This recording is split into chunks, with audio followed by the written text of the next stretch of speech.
Hello there, and welcome. I'm so glad you're here. Tonight, we're drifting into the shadowed streets of Derry, Maine, where something ancient waits beneath the surface, wearing 1,000 faces across the centuries. Let this be your moment to settle in. The world outside can wait. We're exploring the many terrifying forms of IT, the shapeshifter that has haunted Stephen King's imagination and ours, the entity that knows fear intimately and wears it like a costume. From the silver suit of Pennywise the dancing clown to forms that defy description, from creatures pulled from childhood nightmares to the incomprehensible truth beneath. Some manifestations may surprise you. Others will drift by like shadows on water. If this helps you unwind, a like helps others find their way here too. But for now, let's begin. Pennywise, the dancing clown, stands as IT's most recognizable face, the form it returns to again and again across the decades of its hunting in Derry. The costume itself tells a story, woven from silver silk that catches light like water, adorned with 3 enormous orange pom-poms running down the front like bright moons against the night. White gloves cover its hands, each finger impossibly long, and the shoes stretch outward in the exaggerated fashion of circus performers, painted in garish colors that seem to shift depending on the angle of viewing. The face paint creates a mask of joy stretched over something else entirely. White foundation marked by red lines that arc upward around the mouth, as if the smile extends beyond natural boundaries. Tufts of orange hair sprout from an otherwise bald head, wild and untamed like flame frozen in place.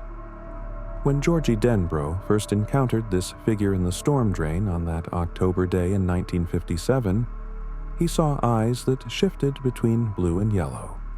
Friendly one moment and ancient the next, belonging to something that had learned to imitate human warmth without truly understanding it. The voice Pennywise uses carries the tone of a carnival barker, mixed with something older, a quality that seems to echo from deep places. It speaks with enthusiasm about balloons and cotton candy, circuses and parades, all the bright promises that might attract a child's attention on a rainy autumn afternoon. But within that cheerfulness lives something else. Moments where the pitch drops or rises in ways that human vocal cords shouldn't manage, where words seem to come from multiple throats simultaneously. When it spoke to Georgie about the circus coming to town, the voice danced between registers, now high and inviting, now deep as a well. The laughter that punctuates its speech doesn't quite sync with the movement of its mouth, arriving a fraction of a second too late or too early, as if the sound and the source exist in slightly different moments. Children who heard this voice often felt 2 responses at once: the surface attraction to promised delights, and a deeper warning that something wasn't right, that the speaker wasn't what it pretended to be. The first appearance of Pennywise to the Losers Club came through Georgie's tragic encounter, when the younger Denbrough boy chased his paper boat along the flooded gutters of Jackson Street. Inside the storm drain, where rain poured and darkness gathered, Pennywise waited with a fistful of balloons that shouldn't float in such confined space, their strings somehow avoiding the rushing water. The clown's face appeared in that circular opening like a moon in a dark sky, speaking of circuses and offering to return the boat that had sailed into its domain. Georgie saw the balloons first, red and yellow and blue, all floating against gravity and logic. Then the face emerged from shadow, painted and smiling, asking questions about whether the boy wanted his boat back, whether he wanted a balloon too. The conversation lasted perhaps 2 minutes, maybe less, filled with promises and questions. the clown's voice growing friendlier even as its eyes began to shift color, yellow creeping into the blue like infection spreading through clear water. The Pennywise that Ben Hanscom encountered months later stood frozen in the winter landscape on Costello Avenue, a figure that shouldn't exist in January's cold. Snow gathered on the silver suit without melting, and the orange pom-poms stood out against white drifts like warning lights. This version of the clown held a bouquet of balloons despite wind that should have torn them away, and it waved at Ben with slow, deliberate movements, the smile never changing, the eyes tracking the boy's progress down the frozen street. Ben ran, feeling the weight of those eyes on his back, knowing without understanding how he knew that stopping would be a mistake. The balloons' colors seemed too bright for winter, as if they carried summer inside them, and their movement in the wind followed no pattern that physics would explain. When Ben looked back, Pennywise still stood in the same position, arm raised in greeting or farewell, a splash of impossible color against the gray January afternoon, patient as only something with endless time can be. Eddie Kasprack saw Pennywise emerge from the canal near the standpipe, rising from water that should have been too shallow to hide anything larger than a rat. The clown pulled itself up onto the bank with movements that seemed both fluid and wrong, joints bending in ways that suggested the body beneath the costume didn't follow standard anatomical rules. Eddie watched as water streamed from the silver fabric without seeming to soak it, as if the suit existed in a space where physics worked differently. Pennywise offered balloons with dripping hands, spoke about the circus with a mouth that held too many teeth behind the smile, teeth that caught afternoon sunlight and reflected it back too sharply. The boy saw something flicker in those eyes, saw the yellow deepen into orange then red, saw shapes moving in the depths that might have been light or might have been something else entirely. The clown's voice followed Eddie as he ran, calling about balloons and prizes, cotton candy and rides, all delivered in that strange dual-register tone that made the promises sound like threats. Bill Denbrough's encounters with Pennywise carried the weight of grief and guilt, as it understood the power of wearing his dead brother's face, or appearing in contexts that would remind Bill of what he'd lost. But Pennywise itself appeared to Bill multiple times, always with that same silver suit and orange pom-poms, always with balloons that defied reason. In the house on Neibolt Street, Bill saw the clown descend stairs that groaned under impossible weight, each step creating sounds like bones breaking under pressure. The smile remained constant, painted on, but the eyes shifted through colors like a kaleidoscope of predation, measuring Bill's fear, tasting his guilt. Pennywise spoke about George, asked questions that only someone who'd been there could ask, described details of that October day that made Bill's heart stutter. The voice carried mock sympathy, false comfort, wrapped around observations designed to deepen wounds rather than heal them.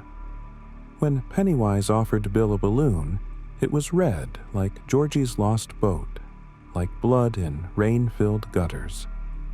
Richie Tozier saw Pennywise in contexts that mixed terror with absurdity, as the clown appeared in places it shouldn't be, and behaved in ways that violated every natural law.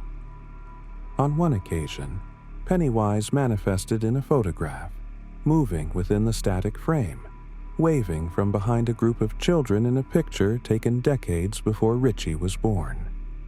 The painted smile remained fixed, but the eyes in the photograph tracked Richie's movement across the room, following him with an attention that made the boy's skin crawl. Another time, Pennywise appeared at the end of a hallway in the Derry Public Library, standing in shadow despite overhead lights, the silver suit seeming to absorb illumination rather than reflect it.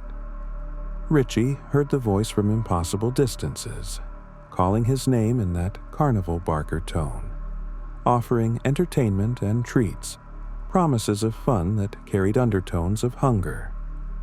The balloons Pennywise held in these encounters sometimes popped without sound, releasing not air but darker things, shapes that dissipated before they could be clearly seen. Beverly Marsh's encounters with Pennywise carried particular cruelty, as IT understood her fears and vulnerabilities with precision. She saw the clown in the barrens, standing among the trash and weeds with balloons that glowed in twilight like captured fireflies. Pennywise spoke to her about fathers and secrets, about blood and becoming, using knowledge it shouldn't possess to craft words designed to cut deep. The silver suit seemed cleaner in these moments, as if freshly pressed despite the surrounding filth, and the orange pom-poms stood out like warning signals against gathering darkness. Beverly noticed details others might have missed, saw how the clown's white-gloved hands never quite touched anything, how its feet in those oversized shoes never left impressions in the soft ground. The smile stretched wider when Pennywise looked at her, and she saw something behind the paint, something that knew about her bathroom and what happened there, something that fed on her shame and fear with equal appetite. Mike Hanlon encountered Pennywise with the eyes of someone who'd already seen things others hadn't, who understood that Derry held secrets buried deep. The clown appeared to Mike in the album of old photographs, standing in the background of pictures from the ironworks explosion and the Black Spot fire. Always there, but never quite in focus, always watching from the edges of tragedy. In these historical images, Pennywise wore the same silver suit and orange pom-poms, suggesting either that IT favored this form consistently across decades, or that it wanted to be recognized, wanted to leave a signature on its work. When Mike saw Pennywise in person, standing near the standpipe with balloons that seemed to pulse with their own light, he understood immediately what he faced.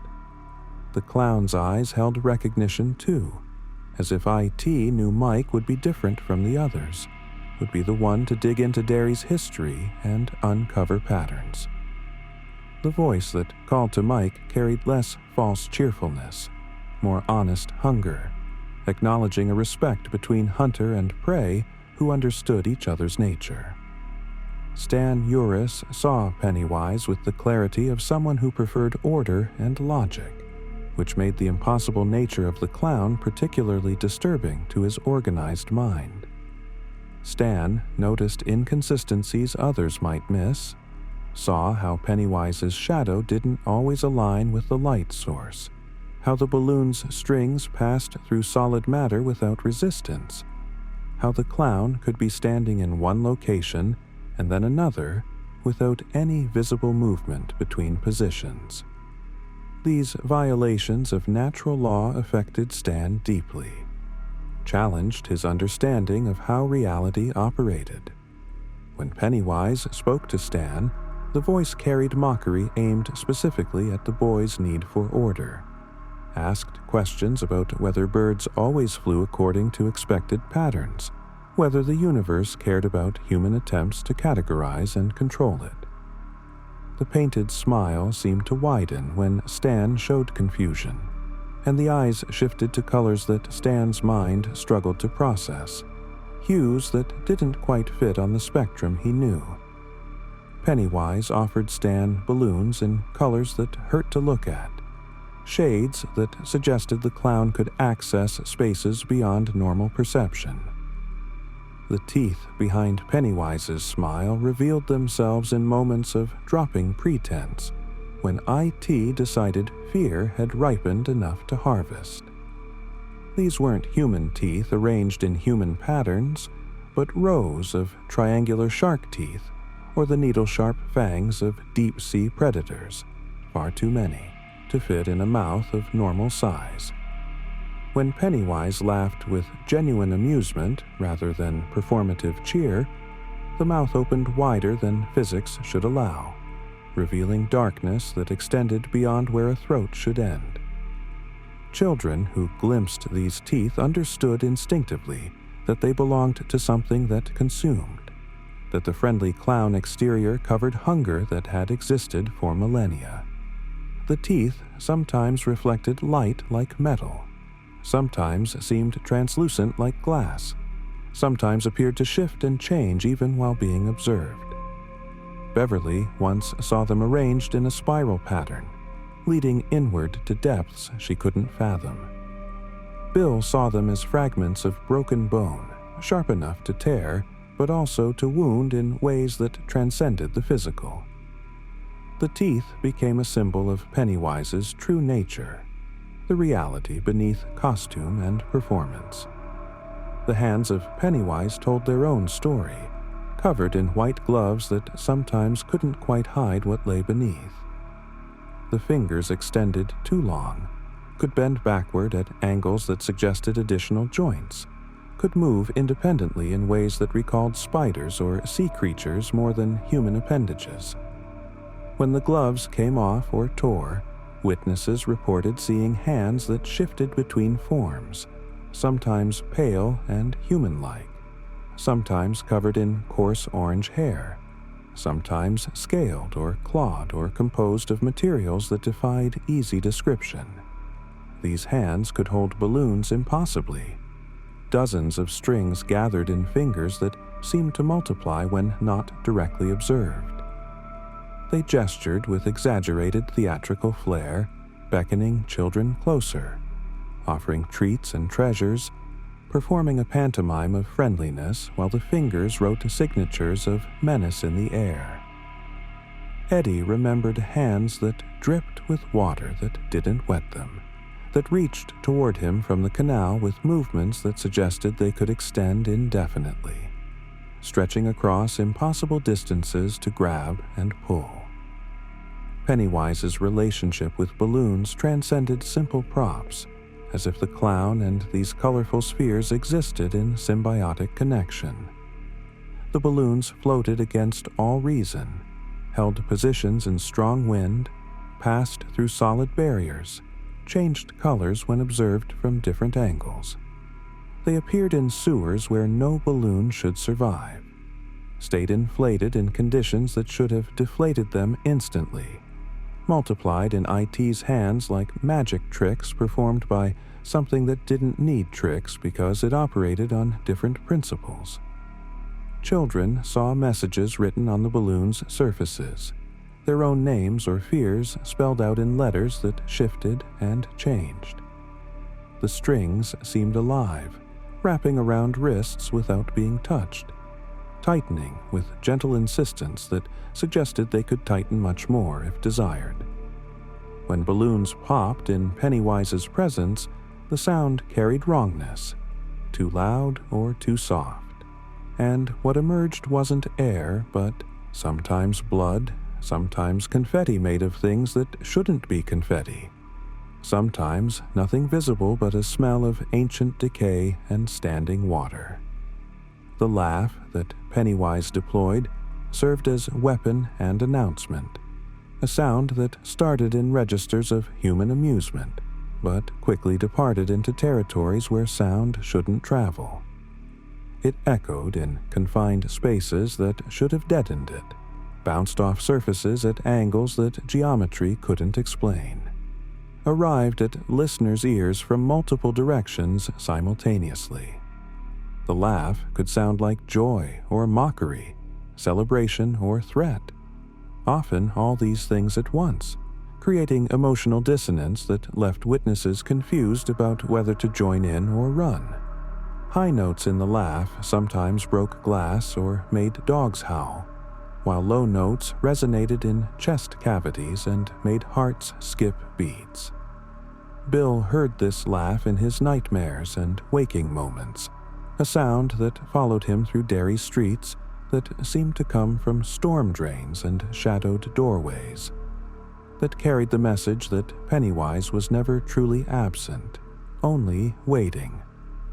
The laugh didn't fade naturally but cut off abruptly, leaving silence that felt more ominous than the sound itself. In moments of transformation, when Pennywise began to shift into other forms, witnesses glimpsed the process of change and found it more disturbing than either the before or after. The painted face might start to run like watercolors despite no moisture present, revealing underneath not flesh but more paint. Layers upon layers suggesting the clown was costume all the way down with no solid core.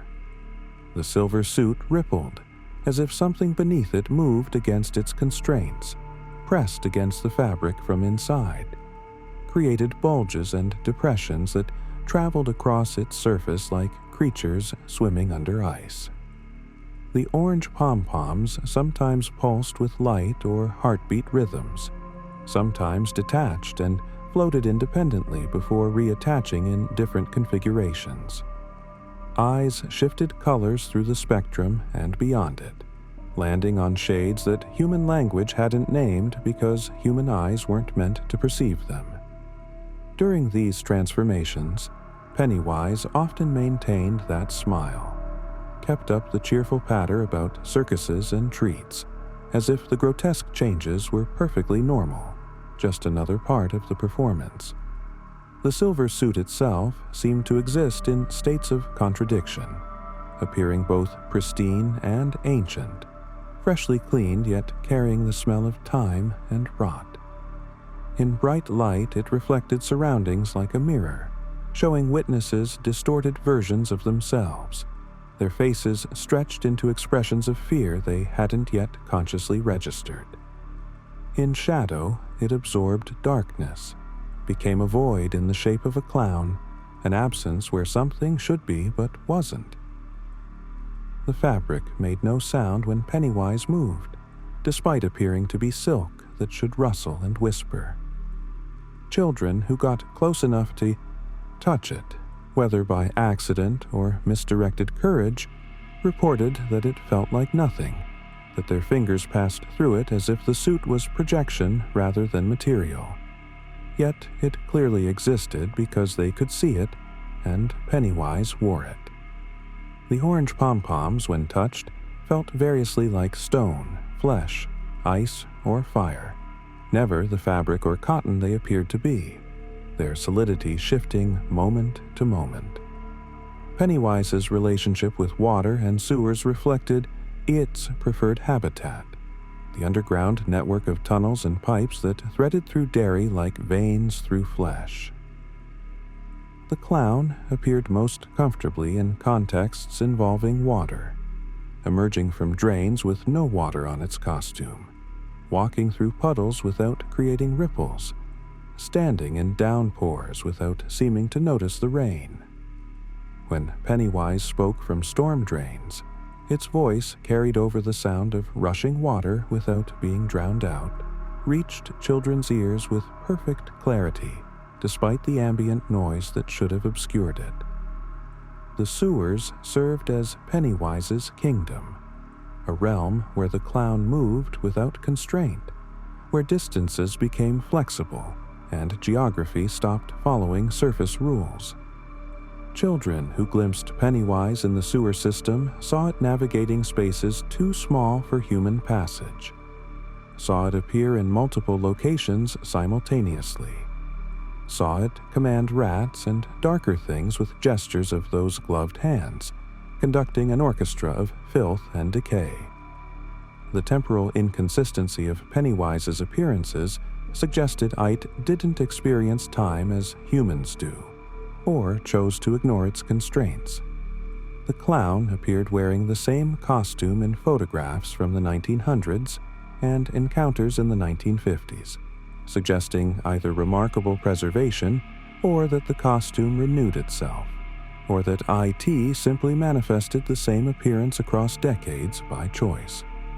Witnesses from different eras described identical details, the same number of pom-poms, the same shade of orange hair, the same pattern of face paint, as if Pennywise had perfected a form and saw no reason to vary it.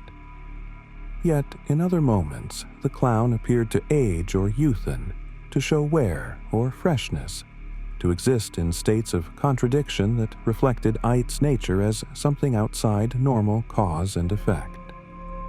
Old photographs showed Pennywise looking directly at the camera, despite being supposedly unaware of being photographed, as if it existed across all moments simultaneously and knew when future eyes would observe these images. The orange color that dominated Pennywise's appearance, in pom-poms and hair, carried significance beyond simple aesthetic choice. Orange like autumn leaves and harvest moons, like pumpkins and circus lights, like warning signs and tiger stripes, like things dying and things dangerous.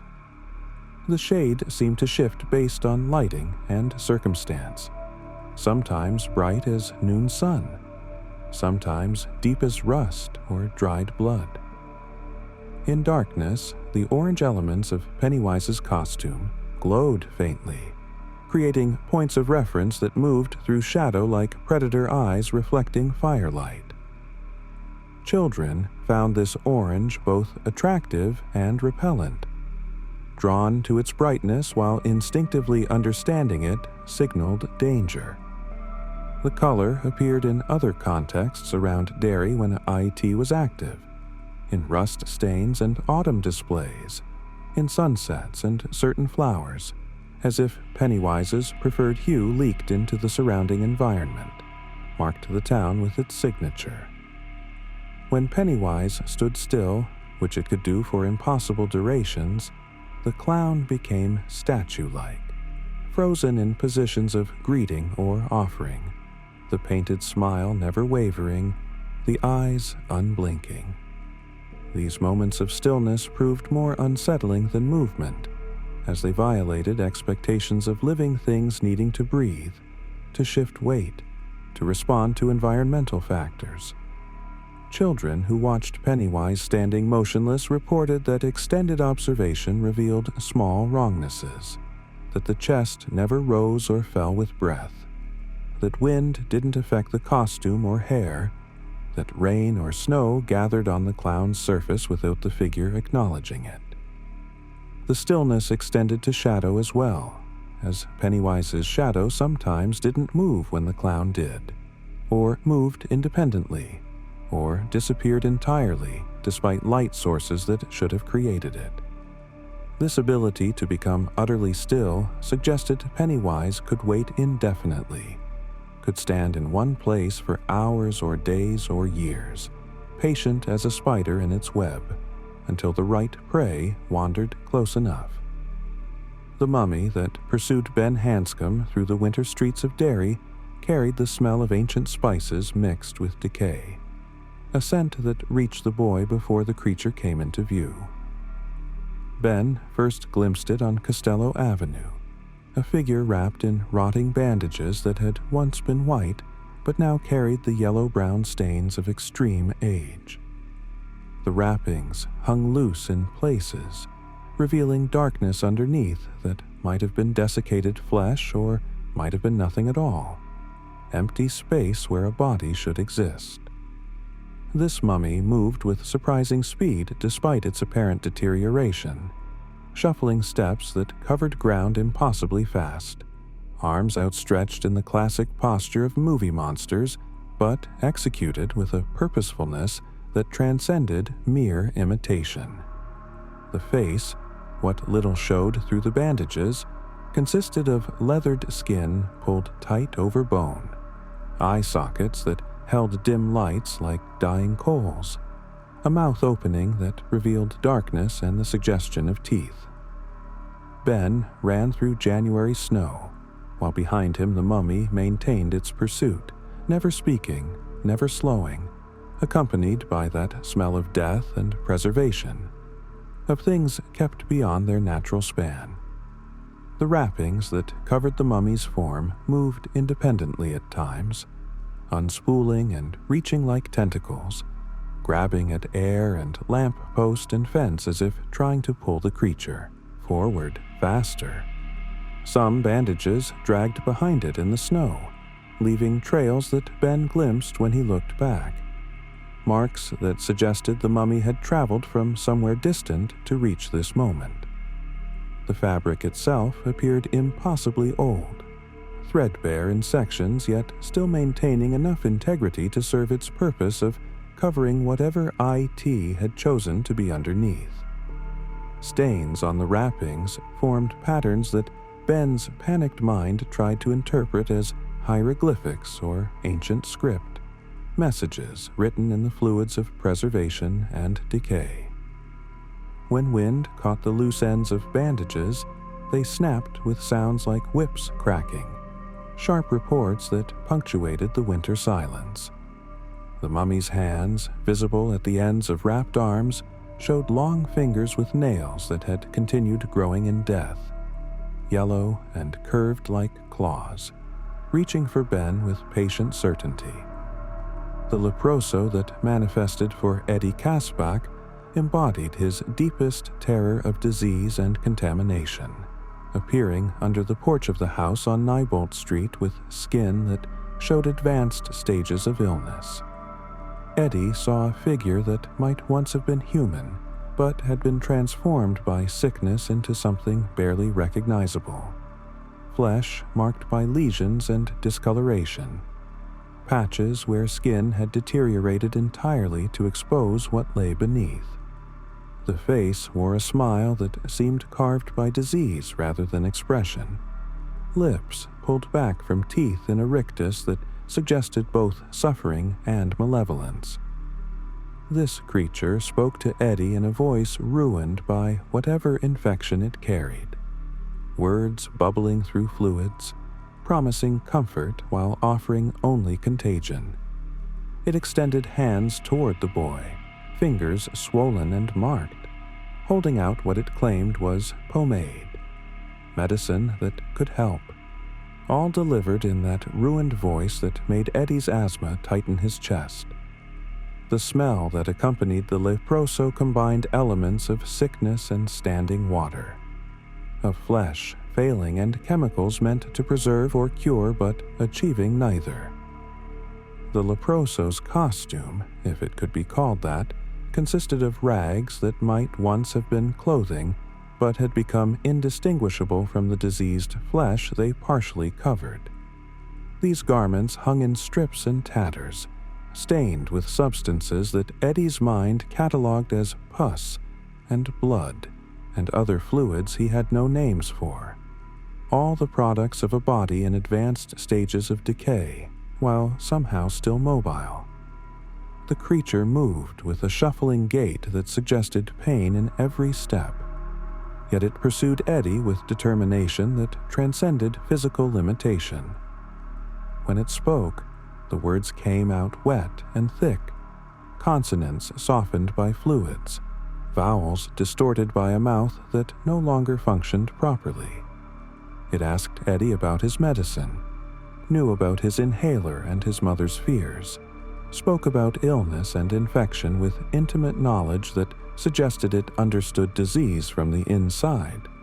The leproso offered its pomade again and again, held out a container that seemed to shift between forms, now a jar, now a tube, now a tin box, but always containing something that Eddie instinctively knew he must never touch. The eyes of the leproso held a particular horror, filmed over with the cataracts of advanced disease yet still capable of seeing, of tracking Eddie's movements with attention that suggested hunger or perhaps sympathy, as if the creature pitied the boy while simultaneously meaning him harm. These eyes wept continuously, producing tears that weren't clear but yellowish, thick, leaving trails down the ruined face like slug tracks on stone. Sometimes the eyes appeared to be melting, sliding down the face only to somehow reconstitute themselves in their proper positions. Sometimes they caught light and reflected it back with colors that disease shouldn't produce, greens and purples that suggested infection had penetrated to levels beyond the physical. Eddie saw in those eyes a future that IT offered him, a vision of what illness could accomplish given time and opportunity. A body transformed by disease into something that existed in states between life and death, suffering and numbness, human and other. The voice the leproso used combined elements of comfort and menace, speaking in tones that might have been soothing if not for the wetness underlying every word. It called Eddie by name, knew details about his medical history that no stranger should know, referenced his mother's constant vigilance about germs and sickness with a familiarity that made Eddie's skin crawl. The creature spoke about understanding, about knowing what it meant to be sick, to be weak, to need medicine and care. It offered companionship in suffering, suggested that Eddie's asthma and the leproso's condition made them kindred in ways that healthy people couldn't comprehend. This voice promised relief and threatened infection in the same breath, made offers that sounded helpful while clearly being anything but. When Eddie refused the pomade and fled, the voice followed him, calling after with words that grew less friendly, more insistent, revealing the anger beneath the false sympathy, the hunger that drove IT to wear this particular face for this particular boy. The werewolf that Richie Tozier encountered existed in a state between human and animal, never fully committing to either form but maintaining aspects of both in a combination that violated natural law. This creature stood upright on legs that bent wrong for human anatomy, covered in coarse hair that didn't quite conceal the humanoid shape beneath. The face combined wolf snout with human features, creating a visage that couldn't decide which species it belonged to, and therefore became something worse than either. Eyes that held human intelligence looked out from beneath a pronounced brow, yellow irises catching light with the tapetum lucidum shine of night predators. The mouth, when it opened, showed far too many teeth arranged in patterns that served neither wolf nor human purposes but suggested uses more terrible than simple eating. Richie saw this form in the house on Neibolt Street, watching from shadows with that unsettling combination of animal patience and human calculation, assessing him with intelligence that made its bestial appearance all the more disturbing. The werewolf's body showed muscle definition beneath the fur, suggestions of strength that exceeded either human or wolf capabilities, as if IT had taken the best predatory attributes of both and combined them into something purpose-built for hunting. The creature's hands maintained 5 fingers, but extended them with claws that curved like scythes, too long for any natural animal, obviously designed for tearing and rending. When it moved, the werewolf demonstrated fluidity that came from neither human nor wolf movement patterns, instead flowing across space with a grace that recalled liquid or shadow, sometimes on 2 legs, sometimes dropping to 4, adapting its locomotion to serve the immediate purpose of closing distance with its prey. The fur itself seemed to shift in texture and length, sometimes appearing sleek and oiled, sometimes bristling outward like quills, sometimes lying flat in patterns that suggested it responded to the creature's emotional state, or perhaps to stimuli that Richie couldn't perceive. The color varied between brown and black and gray, never settling on a single shade but cycling through them as if IT couldn't quite commit to one pigmentation. The sounds the werewolf produced combined growls and words in disturbing mixture, speech that began in human language but deteriorated into animal utterance, or vice versa, creating sentences that traveled between intelligible and bestial. It spoke Richie's name with a voice that held gravel and saliva in equal measure, asked questions about whether he wanted to see tricks, whether he liked games, all delivered in that hybrid voice that made Richie's mind reject what his ears reported. The growls that punctuated or replaced words carried meanings of their own. Threat and anticipation communicated in frequencies that bypassed conscious thought and spoke directly to the primitive parts of Richie's brain that understood predation at instinctual levels. Sometimes the werewolf panted like an overheated dog, tongue lolling from that impossible mouth. But the panting synchronized with words in ways that suggested deliberate performance rather than physiological necessity. The creature could laugh, a sound that started as human amusement and descended into howling, rising and falling in pitch like a siren, echoing through the empty rooms of Neibolt Street with reverberations that seemed to come from everywhere at once. The werewolf's smell reached Richie before its visual appearance, a combination of wet dog and something wilder, musk and decay and fresh earth, as if the creature had just emerged from a grave or a deep forest, bringing with it the sense of places where civilization didn't reach. This smell intensified when the werewolf moved closer, became almost visible as a presence in the air, thick enough that Richie felt he could taste it, wild and wrong and ancient. The odor carried information about the creature's nature, suggested age beyond counting, and appetites that ranged far beyond simple hunger for food. When the werewolf breathed, its exhalations carried heat that Richie felt from several feet away, air that had passed through lungs that worked differently than mammalian respiration should function. The scent changed moment to moment, sometimes emphasizing the animal aspect, sometimes the human, sometimes introducing elements that belonged to neither, chemical odors, or the smell of old blood, or the particular scent of fear, as if the creature produced pheromones designed to induce specific emotional responses in its prey.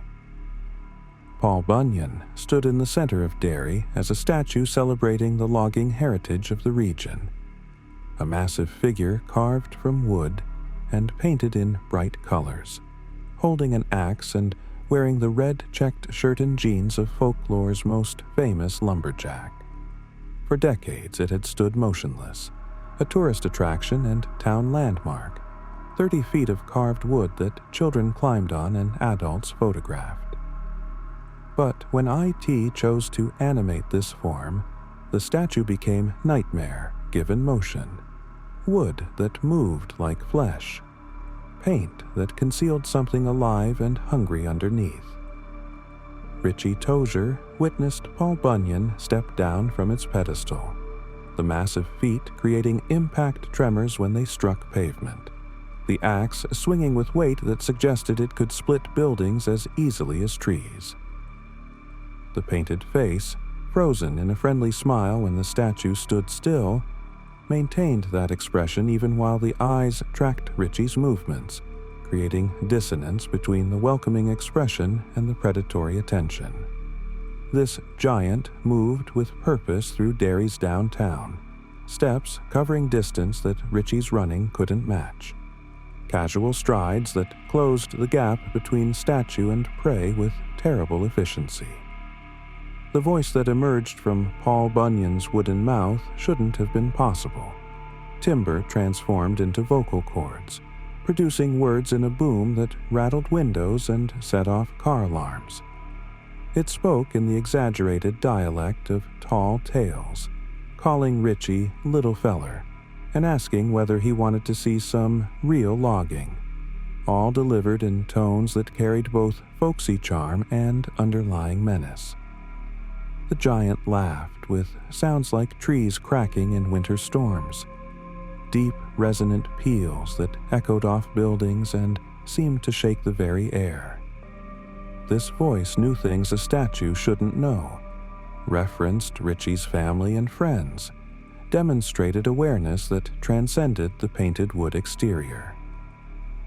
When Paul Bunyan spoke, The words came accompanied by the smell of sawdust and pine sap, of forests reduced to lumber and trees that would never grow again.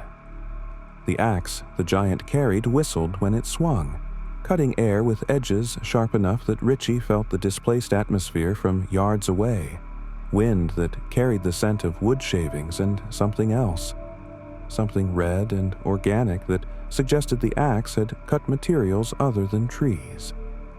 The impossibility of Paul Bunyan's motion struck Richie with particular force, as his mind struggled to reconcile the visual evidence of moving wood with his understanding of how materials behaved. Joints that should have been rigid flexed smoothly. Paint that should have cracked with movement remained intact.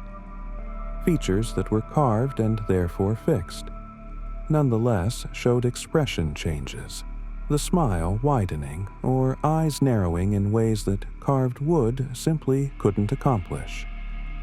The statue's hair, painted black on wood, seemed to blow in wind that didn't affect anything else, and the red checked shirt appeared to ripple with fabric movement despite being part of the solid carved form.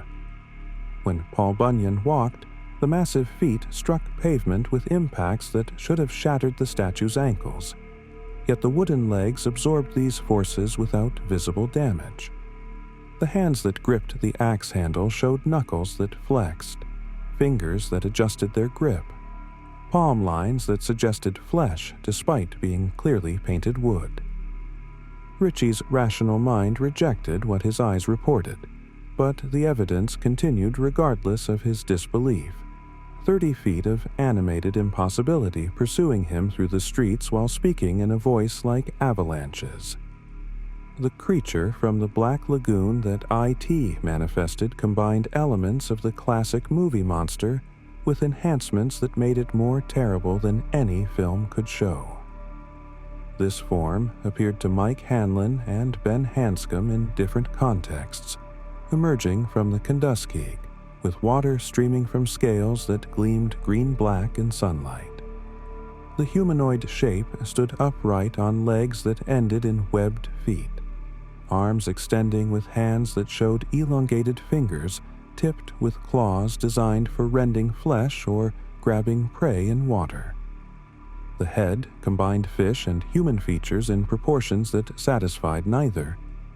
Gill slits opening and closing on the neck with wet sounds, eyes positioned for binocular vision but bulging outward in ways that suggested they could swivel independently. The mouth, when it opened, revealed rows of sharp teeth designed for holding slippery prey, and a tongue that could extend outward with surprising length and speed. The scales covering its body reflected light in patterns that hurt to observe, creating rainbow effects that seemed to move independently of the creature's motion, hypnotic swirls that drew attention and confused distance perception. The branchial creature moved with equal facility on land and in water, demonstrating that IT's version of this monster transcended the limitations that actual amphibious life would face. In the Kentucky, it swam with speed that created wakes disproportionate to its size, moved against currents that should have impeded it, dove to depths the shallow stream couldn't possibly contain. On land, it maintained balance despite body structure that seemed ill-suited for terrestrial locomotion, walked upright or dropped to all fours as circumstances required, climbed banks and rocks with adhesive grip that suggested properties beyond simple scales and claws. The creature breathed air when above water and extracted oxygen from water when submerged. Or perhaps it didn't need to breathe at all, and the gill movements and gasping represented performance rather than necessity. Its smell combined elements of river rot and ocean depths. Freshwater and saltwater somehow mixed, algae and fish and deeper things, the scent of water that had been still too long and water that had traveled from places light never reached. The hands of the gill man demonstrated particular menace, webbed fingers that could spread wide for swimming or close around prey with grip strength that exceeded human capability. The webbing between fingers appeared almost translucent, showing veins and structures underneath that pulsed with movement of fluids that might have been blood, or might have been water, or might have been something else entirely. Each finger ended in a claw that curved slightly inward, sharp enough to pierce and hooked enough to hold, designed by evolution or by IT's imagination for securing struggling prey. These hands reached from water with movements that recalled drowning victims grasping for salvation or predators pulling victims downward, the same gesture serving opposite purposes depending on perspective. When the creature grabbed at Ben, the boy felt scales that were simultaneously slimy and dry, cold as deep water, yet somehow warm with the heat of living tissue, textured in ways that scraped skin without quite breaking it, leaving marks that burned with the sensation of jellyfish stings or chemical irritation. The eyes of the black lagoon creature held intelligence that the classic movie monster never demonstrated, awareness that suggested IT understood far more than a simple animal predator would comprehend. These eyes tracked prey with calculations visible in their depths, measured distance and escape routes, assessed fear levels and physical capabilities with the attention of a hunter who had perfected its craft across millennia. The pupils, when visible beneath the bulging surface, resembled not the round openings of mammalian vision or the slits of reptilian sight, but something else.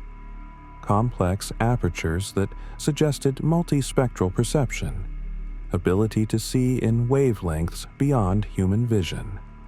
Sometimes these eyes caught light and reflected it back in colors that water-dwelling creatures shouldn't produce.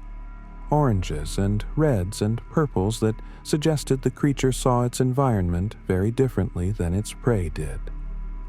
When the gill man looked directly at its victims, those eyes conveyed hunger and something approaching curiosity, as if IT found the terror it produced interesting in ways beyond simple feeding, studied fear the way a scientist might study specimens, analytical and detached, yet intimately engaged. The sounds the aquatic creature produced defied easy categorization, combining elements of croaking, hissing, and something that approximated speech in no human language. Underwater, these sounds traveled as clicks and groans, sonar-like pulses that the creature might have used for navigation or communication, or simply to unsettle prey with reminders of its presence. Above water, the vocalizations took on more disturbing qualities, wet breathing sounds mixed with attempts at words, language filtered through a throat designed for completely different purposes. When the gill man tried to speak, water bubbled from its mouth with each syllable, creating sounds like drowning victims trying to cry for help. Desperation and urgency mixed into incomprehensible noise. Sometimes the creature succeeded in producing recognizable words, usually names of its intended victims. But these emerged so distorted by the alien vocal apparatus that hearing one's own name spoken by the gill man became an experience of recognition and revulsion. Combined, familiar sounds rendered foreign and threatening by the medium of their production. The vampire that IT occasionally manifested took elements from both folklore and film, creating a form that honored classic interpretations while adding its own terrible enhancements. This undead figure appeared in contexts of darkness and shadow, pale skin that seemed to glow faintly in moonlight, eyes that reflected red when caught by any illumination. The traditional formal clothing of literary vampires covered a form that suggested both aristocratic bearing and predatory readiness, cape and high collar framing a face beautiful and terrible in equal measure. When this vampire smiled, fangs descended with mechanical precision, longer and sharper than human canines, designed not just for puncturing, but for tearing, for accessing blood vessels with surgical accuracy or savage force depending on circumstance.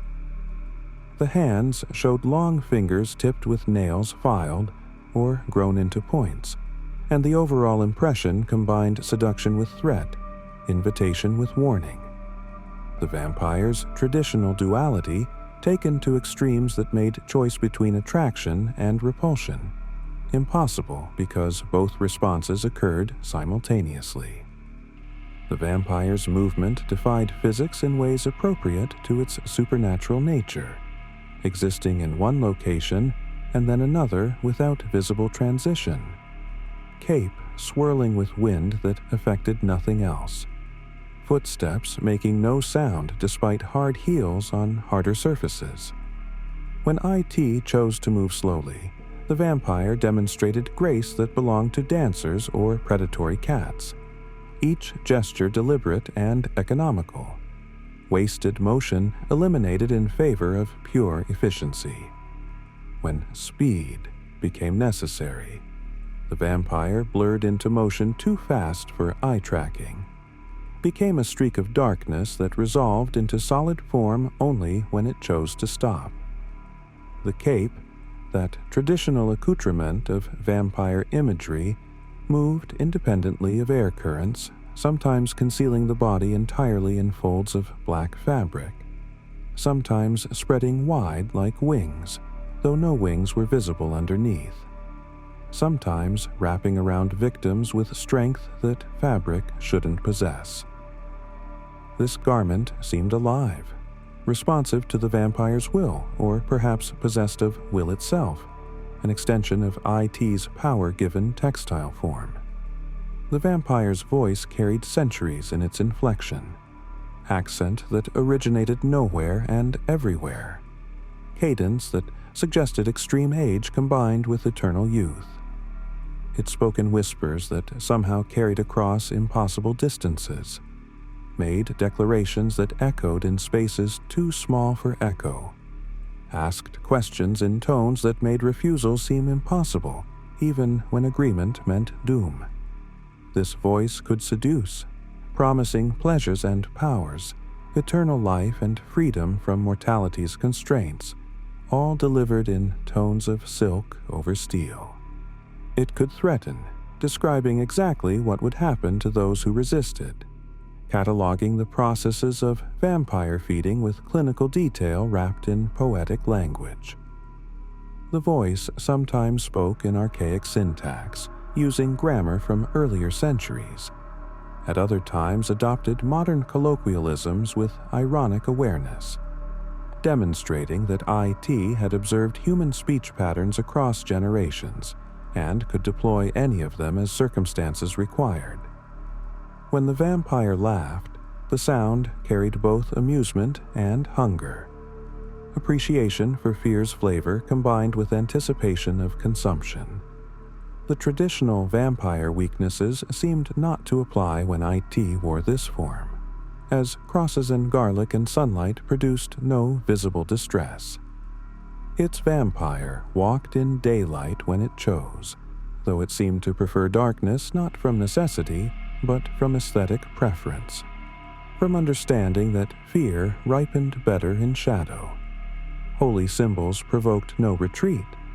Religious faith offered no protection, the usual defenses against vampire kind proving useless because this wasn't truly undead, but something older wearing undead shape.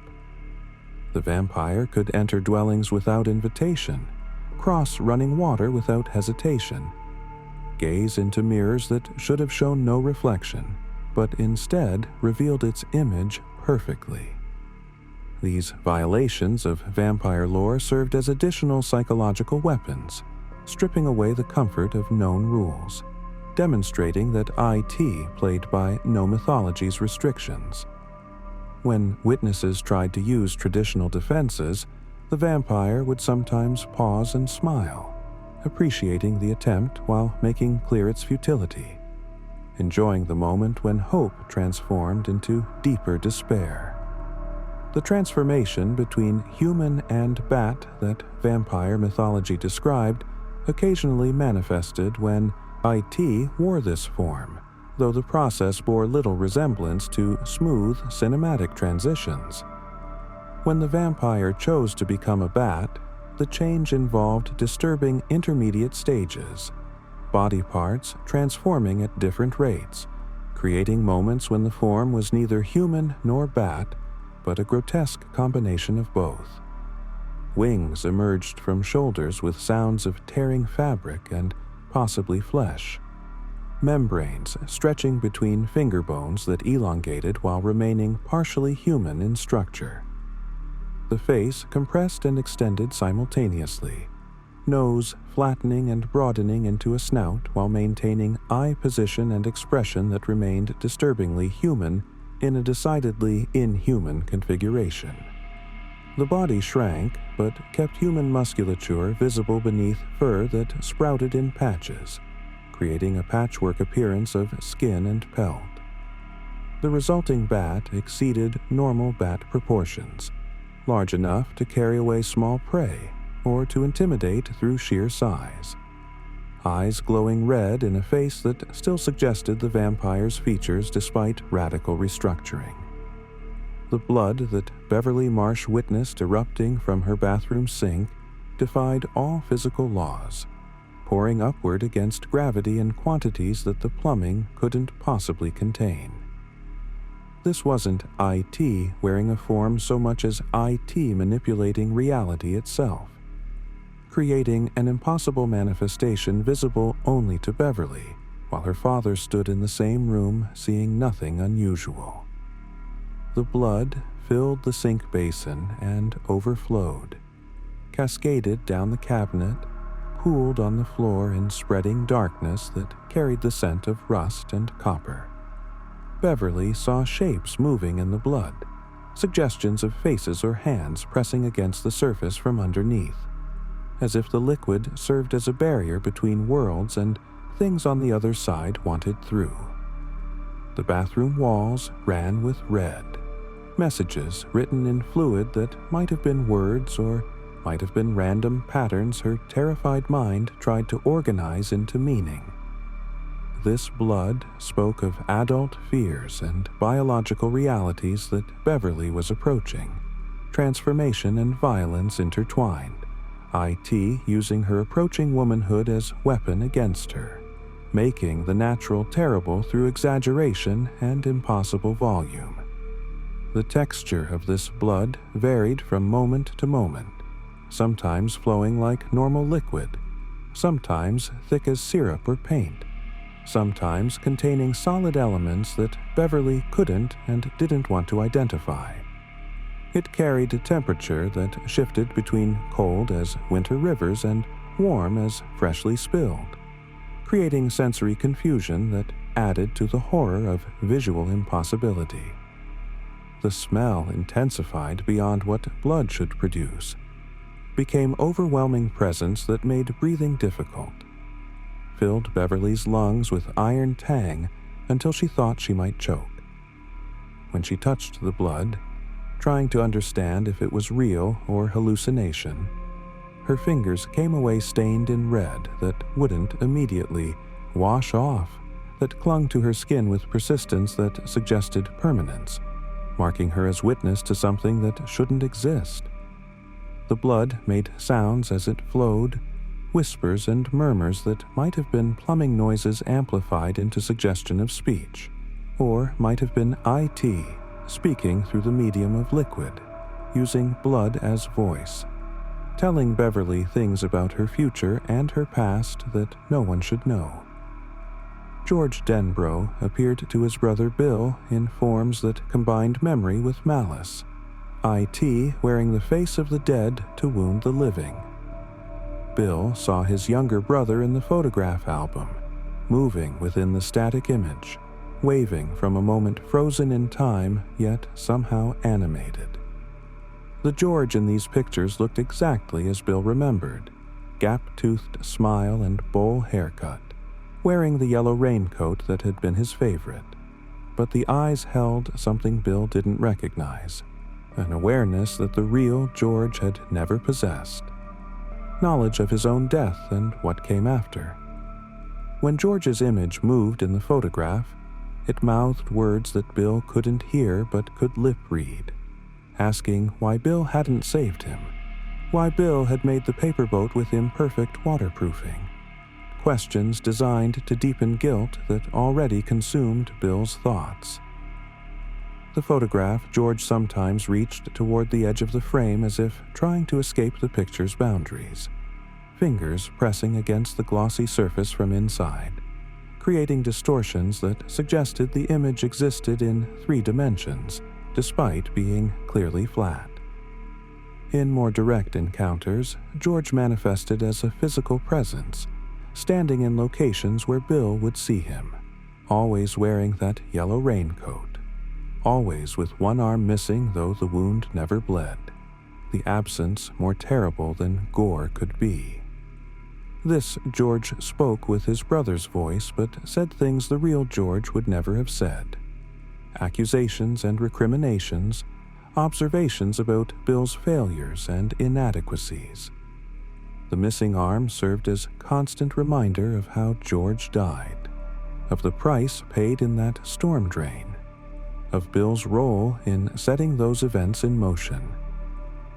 When Bill tried to approach this apparition, it would retreat or vanish, maintaining distance that prevented verification, staying just far enough away that Bill couldn't be certain whether he faced genuine supernatural manifestation or hallucination born of grief. The George form sometimes appeared among other children, standing at the edge of groups, always watching Bill, always wearing that expression of betrayal and loss, making Bill's brother into monument of guilt that followed him through Derry's streets. The voice this false George used captured perfectly the tone and cadence Bill remembered, making the words it spoke more painful for being delivered in exactly the right register. It called Bill by the nickname only George had used, asked questions about their shared past with details only George would know, creating authenticity that made the cruel content more effective.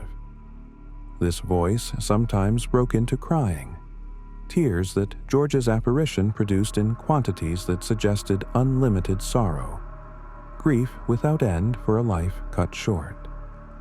Other times, the voice took on qualities George had never possessed: depth and darkness, age beyond years, speaking truths about IT and Derry, and cycles of violence that a 6-year-old couldn't have understood. When Bill heard his brother's voice emerging from storm drains or echoing in empty rooms, he couldn't help responding, couldn't prevent hope from rising that somehow George had survived, that the missing brother might be found, even as rational thought confirmed the impossibility, even as the voice's content revealed its true source. Stan Uris encountered the drowned boys in the standpipe, figures that had been dead for decades, yet moved with purpose that transcended their waterlogged state. These children, victims of past tragedies in Derry's history, appeared to Stan with skin bleached pale by long immersion, eyes filmed over with the cataracts of death, hair floating around their heads in water that wasn't there, as if they remained submerged even while standing in air.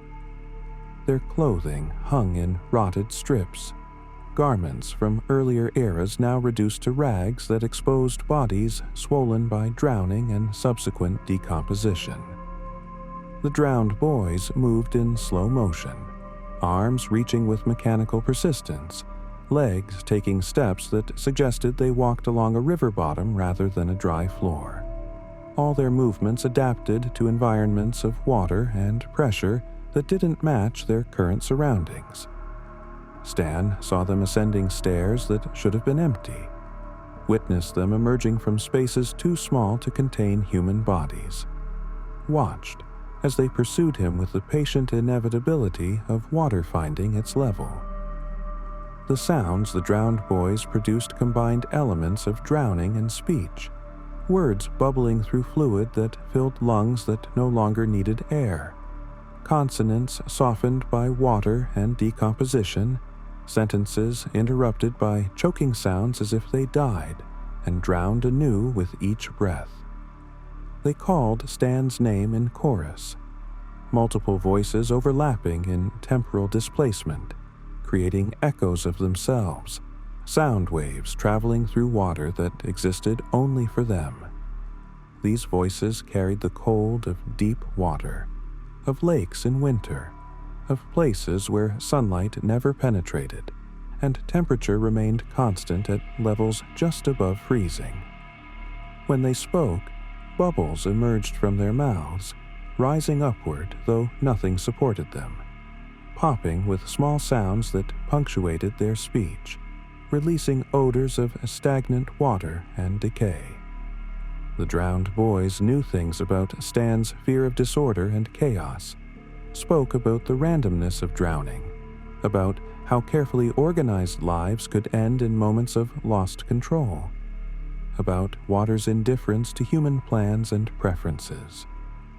Eddie Kasprak's asthma attacks intensified in IT's presence, and the creature sometimes manifested as elements that specifically targeted his respiratory vulnerabilities. Eddie saw clouds of what might have been spores or pollen, or simply visible malevolence, colored masses that drifted through air with intention rather than random motion, seeking him out, following him when he ran. These airborne manifestations carried smells that triggered his asthma, mold and dust and chemical irritants, concentrated essence of everything his mother had warned him against. When Eddie breathed these clouds, his inhaler provided no relief, the medicine failing against supernatural affliction, leaving him gasping and desperate while IT watched and fed on his panic.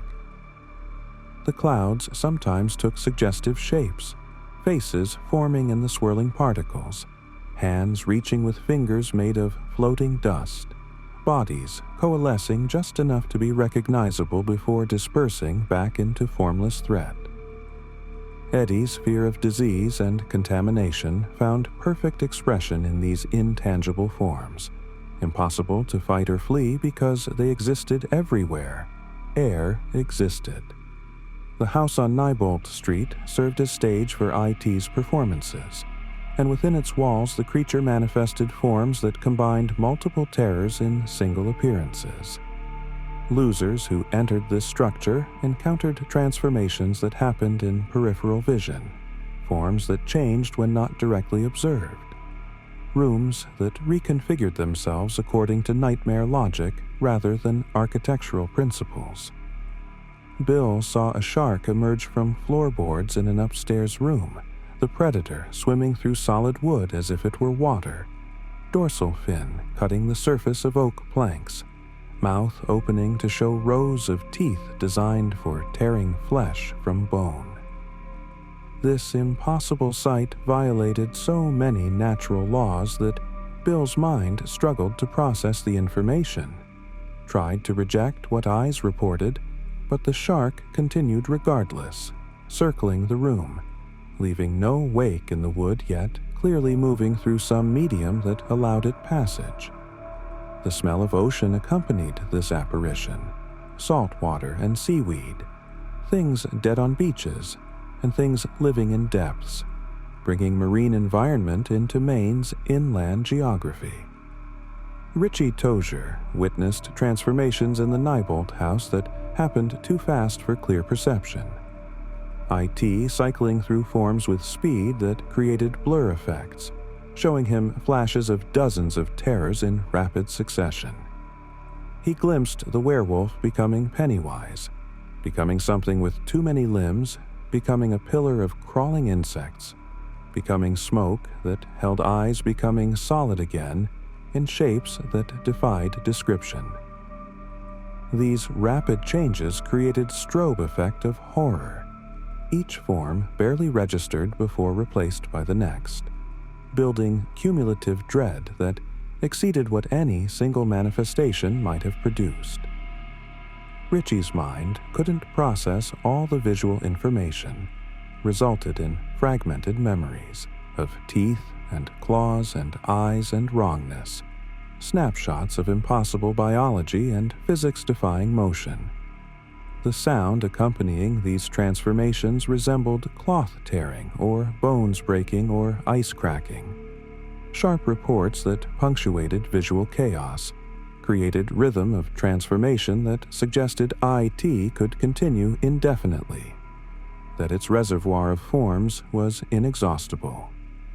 Mike Hanlon saw the giant bird at the ironworks, a creature that combined elements of prehistoric pterosaurs with modern bird-of-prey features, creating a flying form that seemed assembled from multiple species and geological eras.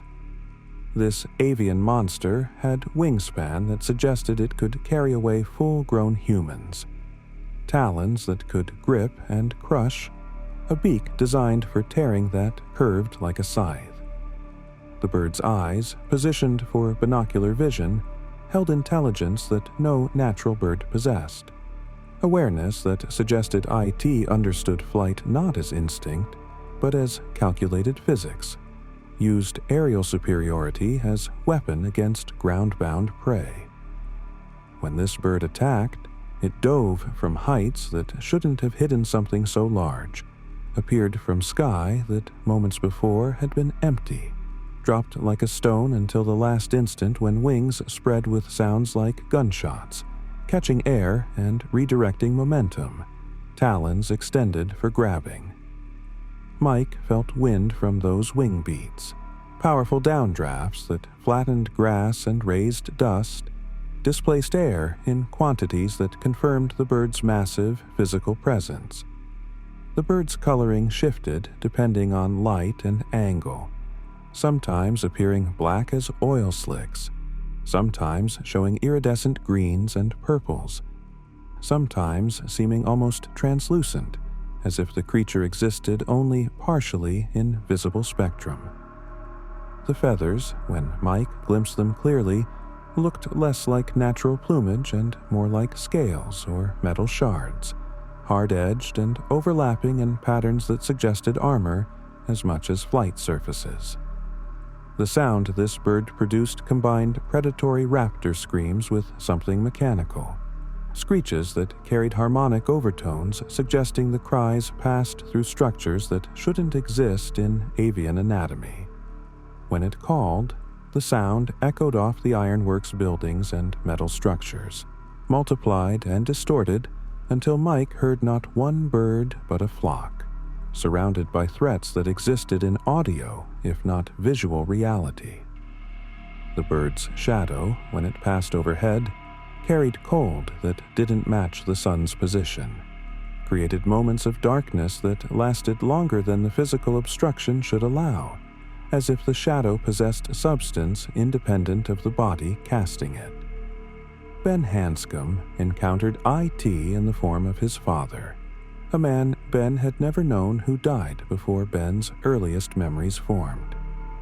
This apparition appeared to Ben wearing clothes from the 1950s, speaking with authority of paternal relationship, claiming knowledge of Ben's life and decisions.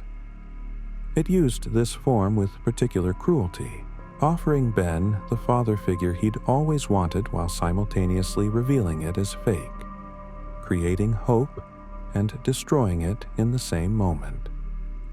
The false father knew things about Ben's mother and their life together, demonstrated familiarity that suggested genuine connection, but underneath the surface performance lived something that had no understanding of actual parental love, that mimicked the forms without comprehending the substance. This father figure sometimes shifted slightly, features sliding into configurations that didn't match the photograph Ben had seen, height and weight changing between glances, voice dropping into registers that human vocal cords couldn't produce, revealing the mask's imperfection even while maintaining the basic deception. Beverly witnessed her own mother in forms that combined memory with menace. IT wearing maternal appearance to access Beverly's complicated feelings about family and femininity. This false mother appeared in mirrors sometimes, standing behind Beverly when her actual mother was elsewhere, speaking with perfect vocal match but saying things Beverly's real mother would never say, revealing knowledge of Beverly's secrets and fears that suggested IT had been watching, had been learning, had cataloged every vulnerability for future exploitation. The mirror mother sometimes reached toward the glass as if to pass through it, fingers pressing against the reflective surface from the other side, creating ripples in what should have been solid, suggesting the barrier between Beverly and this apparition was thinner than it appeared. When Beverly looked away and back, the mirror mother might have moved closer or changed position, never clearly in motion but somehow approaching, patient as rising water, inevitable as age. The historical photographs that Mike Hanlon collected for his research often showed IT lurking in backgrounds, standing among crowds during Derry's tragic events, always watching, sometimes wearing Pennywise's costume, sometimes in other forms appropriate to the era. In pictures from the ironworks explosion of 1908, a clown figure stood among the workers just before the blast, visible in photographs that shouldn't have captured IT, because it shouldn't have been there, shouldn't have been photographed, shouldn't have left evidence. In images from the Black Spot Fire of 1930, that same silver suit and orange pom-poms appeared at the edge of the frame, partially obscured by smoke but unmistakably present, watching as the tragedy unfolded. These photographic appearances suggested IT had been active in Derry for over a century at minimum, had participated in or orchestrated tragedies across generations, left deliberate traces for those who knew to look, creating a visual record of its hunting that served both as trophy and taunt. The photographs sometimes changed when not being observed, details shifting between viewings, IT appearing in different positions or wearing different forms, suggesting the images themselves existed in unstable state, affected by the creature's nature in ways that transcended normal documentation. Mike noticed figures in backgrounds that hadn't been there in previous examinations, saw children who looked directly at the camera with eyes that held knowledge beyond their apparent years, witnessed scenes that seemed to move when viewed peripherally, but froze when directly examined. These unstable images made research difficult because evidence couldn't be trusted to remain consistent. Mike's carefully cataloged observations becoming unreliable as the source material shifted. IT rewriting history, or at least its visual record, demonstrating power that extended beyond physical manifestation into documentary reality itself. The leper returned to Eddie in variations that suggested IT refined the form based on his reactions, learned what elements produced the strongest fear response and emphasized those while diminishing less effective details. Later encounters showed the leper more deteriorated, skin sloughing off in larger patches, bones visible through gaps in flesh. The decay accelerated to levels that suggested the creature existed in advanced state of decomposition, while somehow maintaining mobility. The smell intensified with each manifestation, became presence that lingered in locations long after the leper departed, marked spaces as contaminated, warned Eddie that IT had been there recently and might return.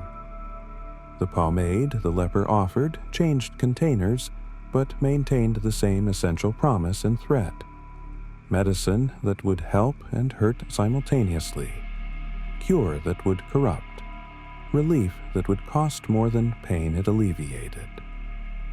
Eddie's refusal of this offering became ritual of resistance, his ability to reject IT's false comfort serving as measure of his courage and growth.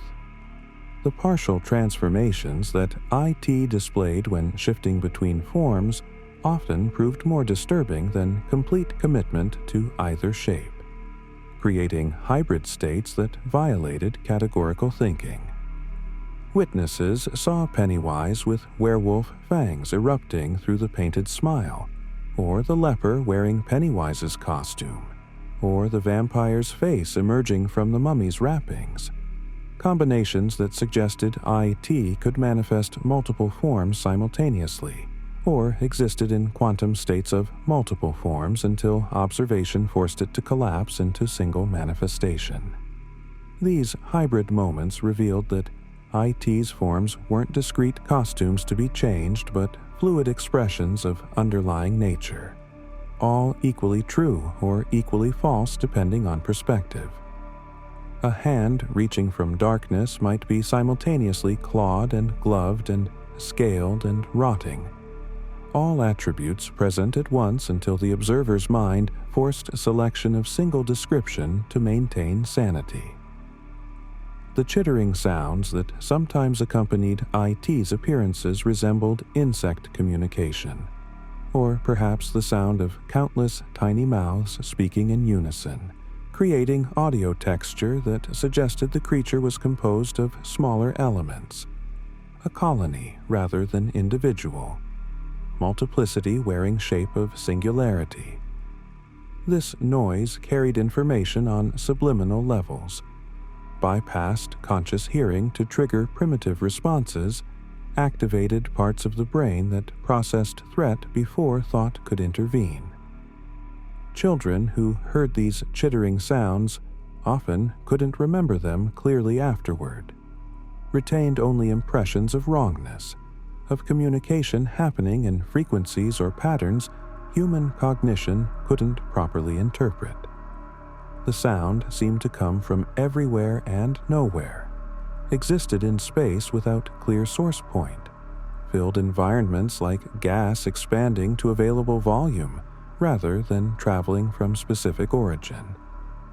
The eyes that appeared in darkness, disconnected from visible bodies, marked locations where IT watched and waited. Patient observation that could extend for hours or days without the eye showing fatigue or need to blink. These eyes varied in color and size, sometimes human in appearance, sometimes animal, sometimes purely alien, but all carried the same intelligence, the same hungry awareness. Stan Uris particularly noticed these watching eyes, found them in shadows of the standpipe, in dark corners of the library, in spaces beneath porches and inside closets. Constant surveillance that suggested IT tracked the loser's movements even when not actively hunting. The eyes sometimes multiplied, single watcher becoming many, creating audience for fear's performance, suggesting IT possessed numerous vantage points simultaneously, or could divide its attention across multiple locations without diminishing the focus any single gaze maintained. Mike's research revealed patterns in IT's manifestations, cycles that correlated with Derry's history of violence and tragedy, suggesting the creature operated on schedule that stretched across decades, periods of activity followed by dormancy, feeding followed by digestion. The forms IT chose often reflected the era's fears and popular culture, adapting its appearance to what would prove most effective against contemporary prey, showing werewolves in periods when such creatures dominated horror consciousness, vampires when those myths enjoyed resurgence, updating its arsenal to remain relevant to each generation. This adaptability suggested IT studied human culture, observed what frightened across decades and centuries, maintained current understanding of fear's evolution even during periods of sleep, emerged from each dormancy fully updated on what shapes would prove most effective against the current crop of potential victims. the transition between dormant and active states occurred gradually, early manifestations subtle and easily dismissed. IT testing the waters before committing to full hunting mode, sampling fear before beginning the feast. Initial appearances might be glimpsed from corners of eyes, dismissed as imagination or tricks of light, giving IT opportunity to measure population's vulnerability, assess which individuals might provide best feeding.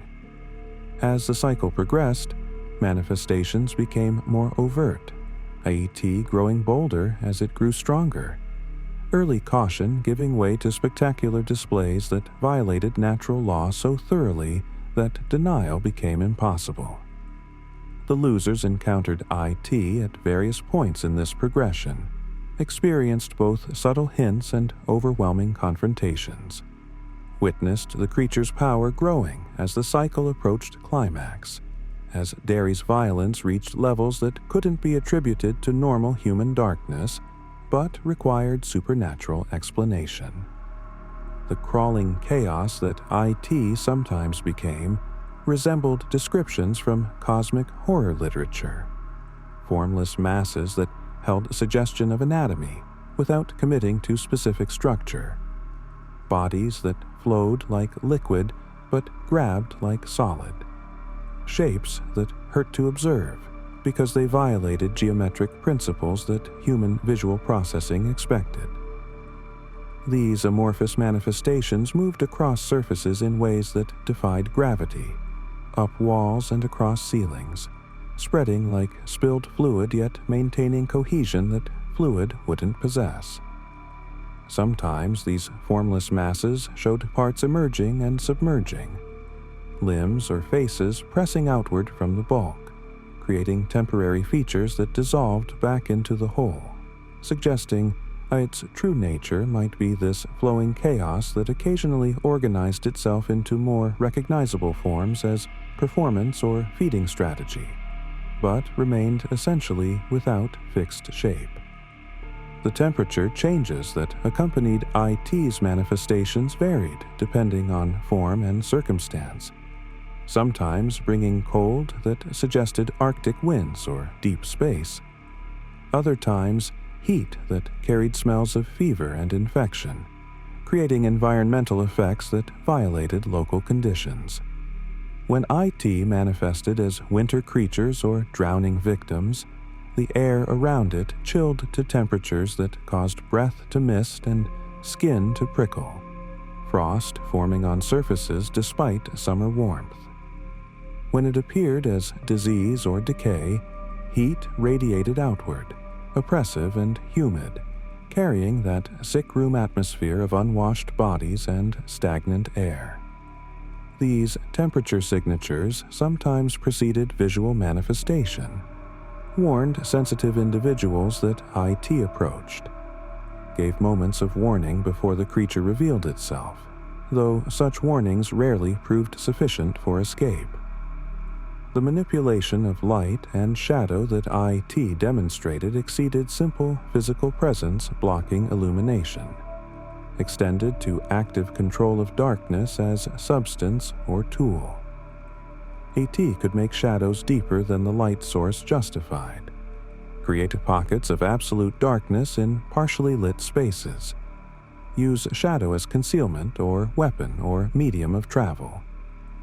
Sometimes, IT seemed to move through shadows, entering one patch of darkness and emerging from another across impossible distances, suggesting shadows served as network of portals, or that IT existed more naturally in dark and manifested into light only when hunting required visibility.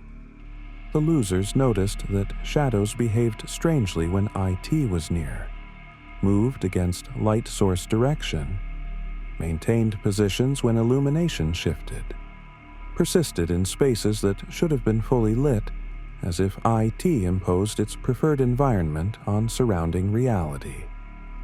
The Deadlights existed as IT's truest form perceivable by human consciousness, though even this perception remained inadequate, filtered through minds incapable of processing what they witnessed. Those who glimpsed the deadlights described lights that weren't quite lights, colors that existed outside normal spectrum, oranges that hurt to see because they occupied space human vision couldn't properly interpret. These weren't illumination sources, but rather absences masquerading as presence, voids that glowed with anti-light, darkness visible in ways that contradicted all optical understanding. Beverly Marsh saw the deadlights during one encounter and felt herself drawn toward them, pulled into spaces between the lights where something vast waited, something that existed in dimensions human geometry couldn't map. The experience transcended fear, moved into territories of awe and incomprehension, overwhelmed conscious thought with inputs too large for processing, threatened to trap her mind in contemplation of infinity that would never end because infinity by definition has no conclusion.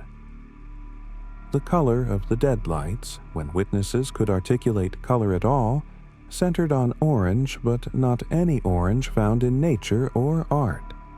A shade that seemed to pulse with its own rhythm, that carried temperature despite being purely visual, that suggested flavors and sounds through sight alone in examples of synesthesia pushed to impossible extremes.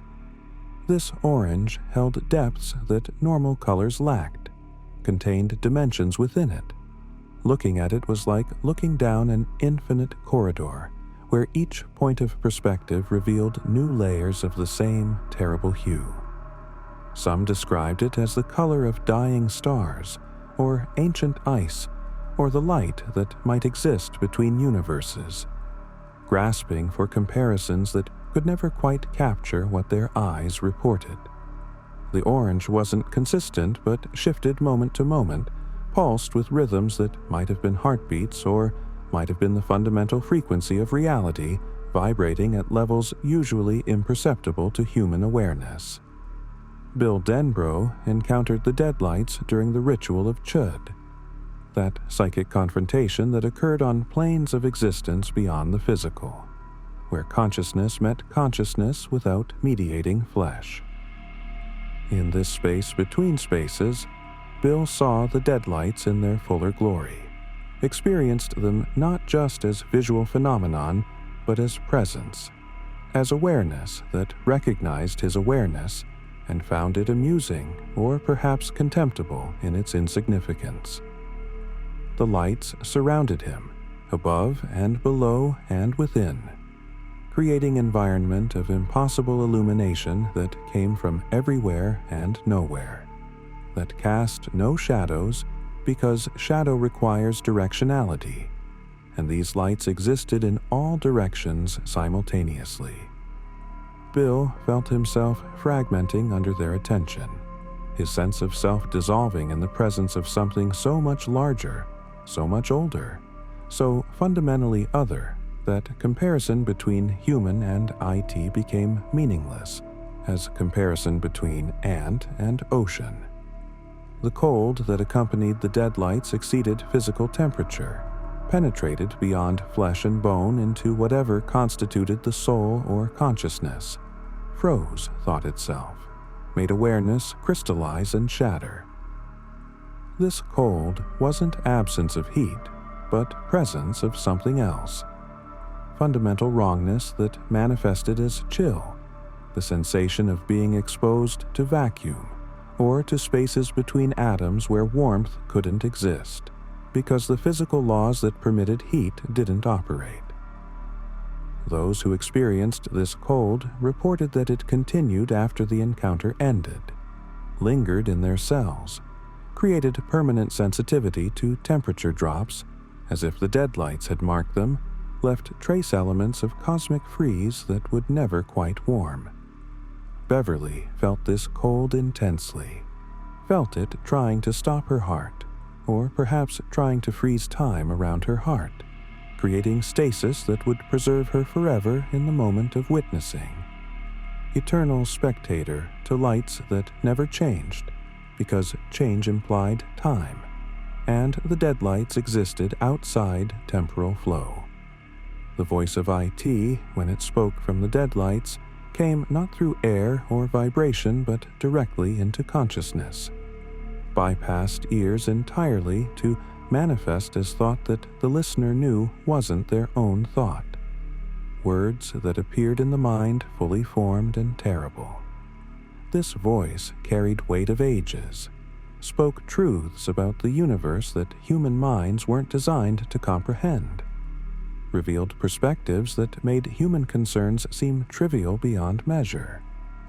It told Bill about the nature of existence, about the cosmic dance of which Earth was barely a footnote, about appetites that transcended simple hunger and extended to consumption of souls, of possibility itself, of potential futures that would never manifest because IT had eaten them. The voice laughed with sounds like stars dying, expressed amusement at human attempts to resist or understand, made clear that IT viewed the losers as momentary entertainment in an existence that stretched across eons, temporary diversion before returning to sleep that could last centuries. The ritual of Chud itself, that contest of wills between Bill and IT, occurred in spaces the book described as the Todash darkness, the void between worlds where reality thinned enough for consciousness to pass through. In this darkness, Bill and IT met as equals, or at least as participants in the same arena, though IT's home advantage in these spaces beyond space gave it superiority that Bill had to overcome through courage and stubbornness rather than power.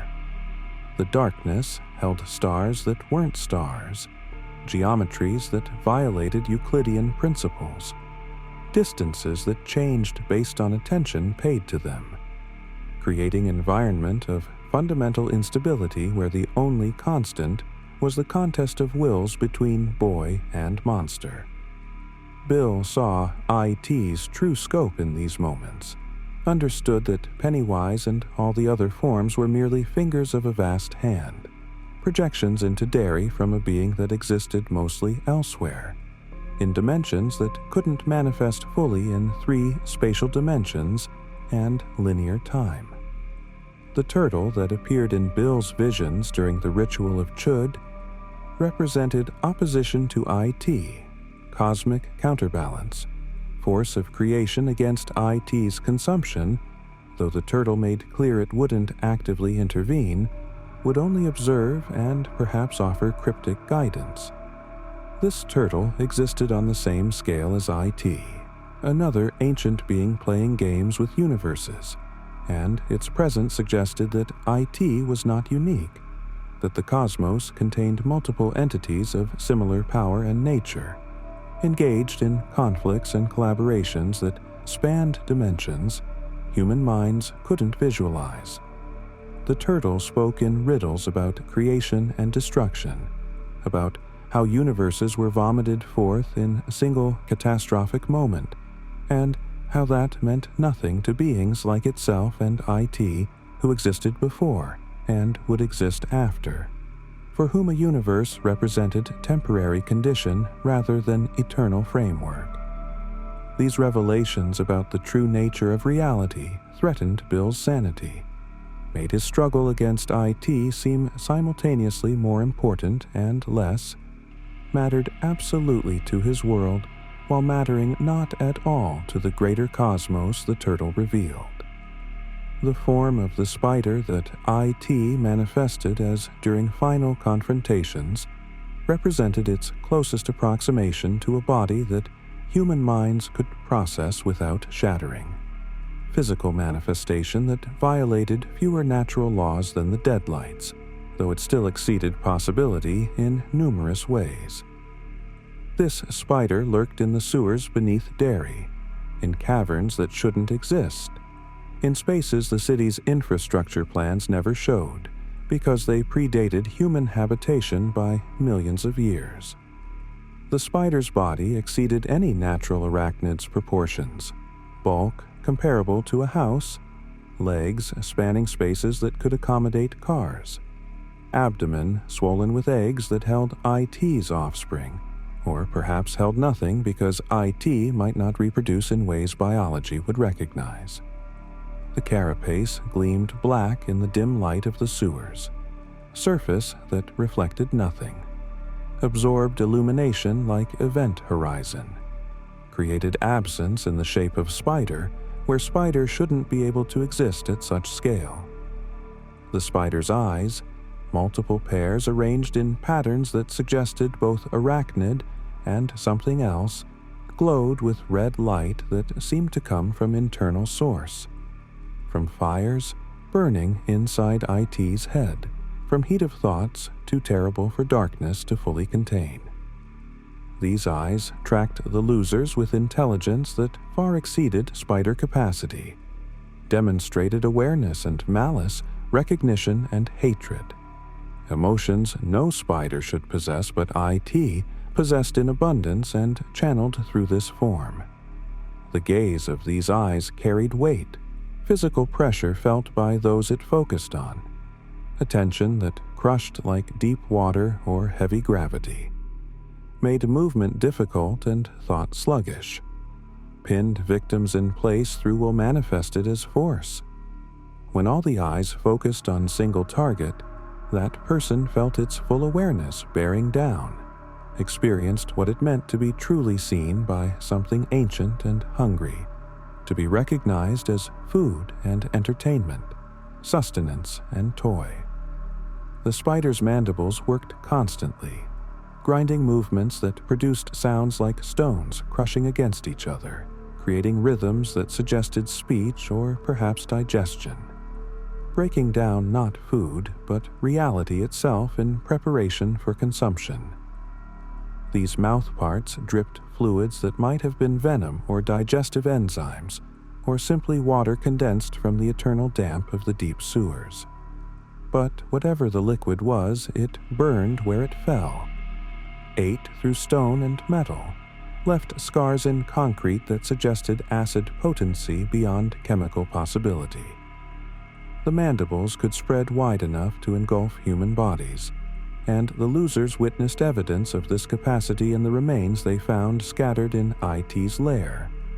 Bones that showed teeth marks from jaws that could bite through femur like kindling. Skulls crushed by pressure that exceeded anything human bite could generate. The spider's web, glimpsed in sections throughout the deep tunnels, consisted of strands too thick for normal spider silk, cables that could support weight of prey much larger than children, network of capture and containment that spread through the sewers like circulatory system through flesh. These webs vibrated with sensitivity that detected footsteps from impossible distances, trembled when prey entered territories IT claimed, sent signals back to the spider about location and size and fear level of potential meals. The silk itself possessed qualities beyond protein fiber, showed elasticity and strength in combinations that materials science couldn't explain, could cut when IT desired it sharp, or cushion when IT preferred prey undamaged, adapted properties moment to moment based on the spider's needs. Some sections of web gleamed with moisture or with coating that suggested venom, promised paralysis or agony to anything that touched them, made navigation of IT's lair into maze of deadly threads where wrong step meant capture or worse. The eggs that the spider guarded in the deepest part of its lair glowed with faint luminescence, suggested life growing within shells that shouldn't permit life, threatened to release into Derry's tunnels additional horrors that would multiply IT's presence.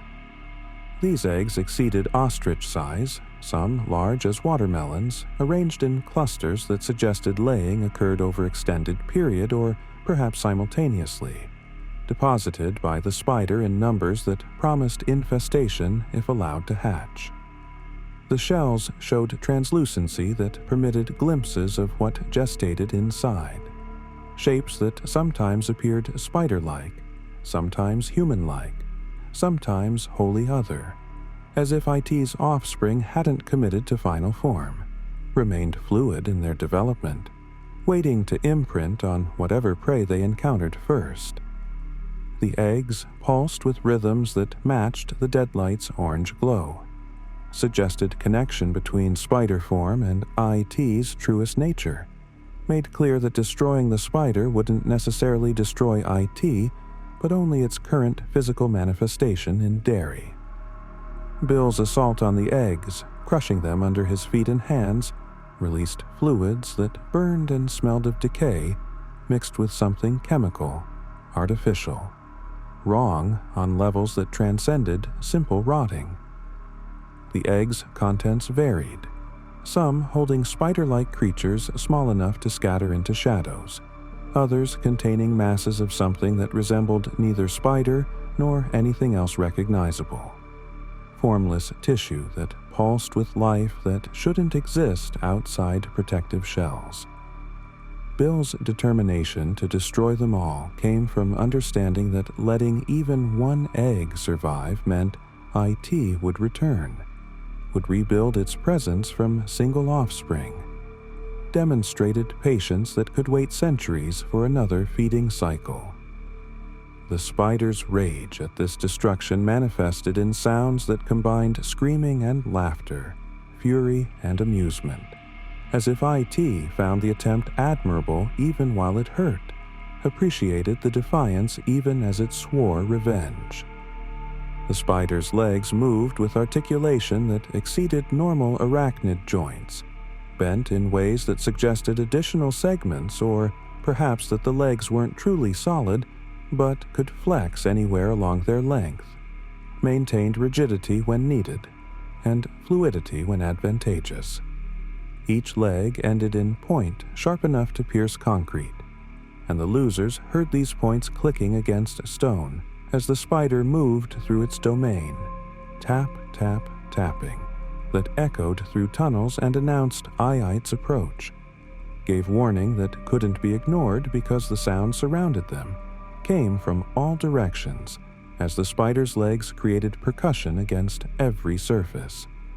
The legs could strike with speed invisible to eye tracking, stabbed at prey faster than thought could register threat, created blur of motion that resolved into injury before victim understood attack had occurred. These limbs could also move with deliberate slowness, each step measured and patient, demonstrating that the spider could modulate between explosive violence and glacial stalking, depending on what the hunt required. The spider's abdomen swelled and contracted with breathing that didn't match any normal respiratory pattern, expanded with inhalations that seemed to draw in the entire atmosphere of the sewers, compressed with exhalations that expelled air thick with the smell of IT's presence. That particular combination of circus and sewer, candy and decay. This breathing created wind in the tunnels, currents of air that pushed and pulled at the losers, made navigation difficult, turned the spider's respiration into environmental hazard.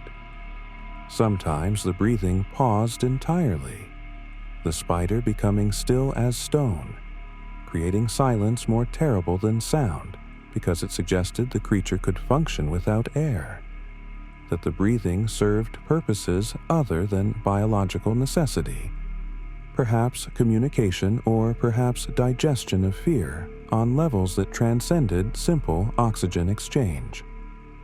During these pauses, the losers heard only their own breathing, their own hearts, and the knowledge that the spider listened, tracked them through sound they couldn't help producing. The silk that the spider could produce emerged from spinnerets with sounds like water under pressure, streams of protein that solidified in contact with air, could be deployed as weapon or tool, restraint or bridge, material that served whatever purpose IT conceived. The spider could spray this silk in wide arcs that created nets in moments, could produce single strands for precision capture, could vary thickness and adhesiveness to match tactical requirements. Victims touched by this silk found themselves stuck immediately, held fast by bonds that strengthened when struggled against, tightened with each movement until escape became impossible and breathing grew difficult. The silk carried IT smell, marked captives with scent that suggested ownership, claimed them as food stored for later consumption. Some strands vibrated with the spider's awareness, transmitted sensation back to IT, allowed the creature to feel through its web, to sense fear levels and heartbeats, to monitor its prey's condition remotely while preparing for feeding. The transition between spider and other forms happened during moments of stress or strategy, IT demonstrating that even this massive arachnid body represented choice rather than constraint, could be abandoned or modified as circumstances required. The losers witnessed the spider's face beginning to shift, mandibles reconfiguring into something like a mouth, eyes multiplying and then reducing, carapace softening into flesh or perhaps into nothing, solidity becoming suggestion, the spider dissolving into component parts that could reassemble into entirely different configuration. These partial transformations proved more disturbing than complete change because they showed its fundamental fluidity, revealed that all its forms were masks without true face beneath, performance without performer, appearance without essence, suggesting IT was process rather than being, verb rather than noun, transformation itself made conscious and hungry. The spider's lair deep beneath Derry existed in cavern that predated the city by geological ages, space carved by water or perhaps by IT itself, cathedral of stone with ceiling lost in darkness above and floor covered in bones of previous meals, centuries of feeding documented in remains. The walls showed marks that might have been natural erosion, or might have been claw marks from things that shouldn't have claws at that scale. Scratches in granite that suggested forces capable of reshaping bedrock. The space felt wrong in ways beyond its contents, geometry that didn't quite add up, angles that violated intuition, distances that changed depending on direction of travel, creating maze-like properties in what should have been simple cave. The losers felt disorientation intensify as they penetrated deeper, lost sense of direction, couldn't trust their spatial reasoning, experienced vertigo even while standing still, all effects of existing in space that IT had claimed and modified according to its nature. The smell of the spider's lair combined elements of rot and sweetness, circus and cemetery, fresh earth and ancient decay, created olfactory assault that made breathing an act of will. This smell had density, felt thick in lungs, coated throats, lingered in sinuses long after escaping the lair, marked the losers with scent that dogs wouldn't approach, and that made other children instinctively avoid them. The smell told stories about IT's feeding habits, about what it consumed and how it processed food, about the difference between killing for sustenance and killing for pleasure, about cruelty that transcended hunger and entered territories of art or perhaps worship, as if IT elevated predation to religious practice, made suffering into sacrament.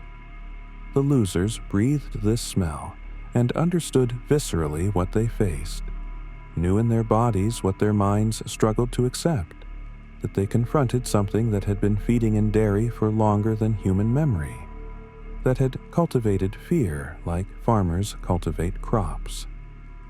The sounds within the spider's lair created symphony of horror, dripping water and settling stone, distant screams that might have been wind through tunnels or might have been echoes of past victims, chittering that could have been rats or could have been something worse, all orchestrated beneath the spider's breathing and movement, conducted by IT's presence into music of the deep places.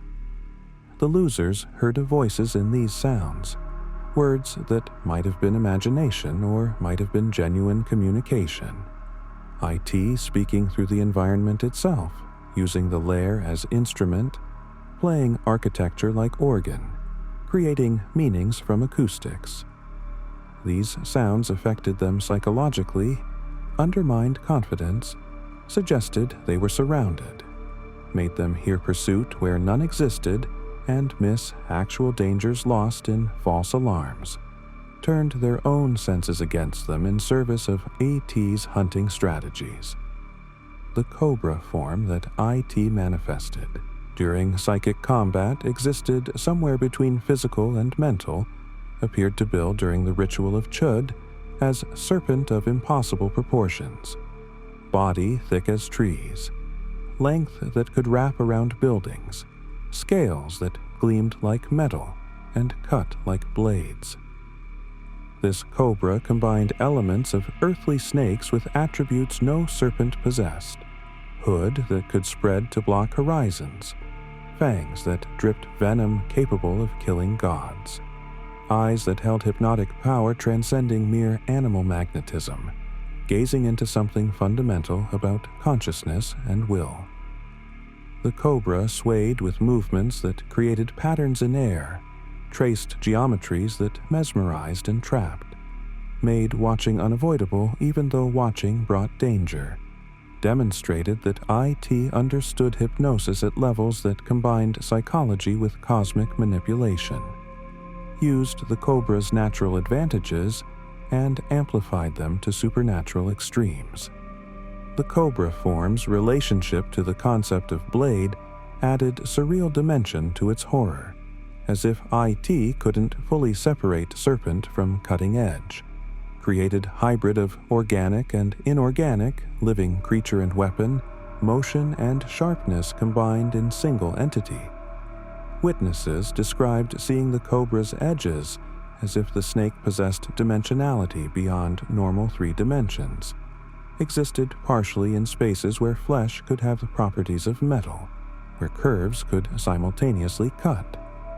This blade serpent slithered through reality like knife through fabric, parted the air with its passage, left trails of distortion that suggested it damaged space itself by moving through it, created wounds in existence that wouldn't heal, permanent scars in the Todash darkness where the ritual occurred. The cobra's strikes came with sounds like swords being drawn, metal scraping against stone, sharpness announcing itself before impact, giving fraction-second warning that proved insufficient for dodge or defense.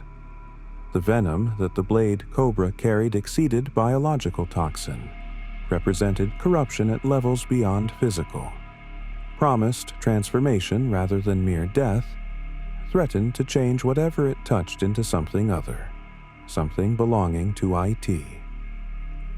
Bill felt this venom's potential during their psychic combat, understood that being bitten wouldn't simply kill him, but would make him part of IT, add his consciousness to the collective horror, transform him from prey to predator while maintaining awareness of what he'd been, creating hell of eternal hunger he'd recognize as wrong but be unable to resist.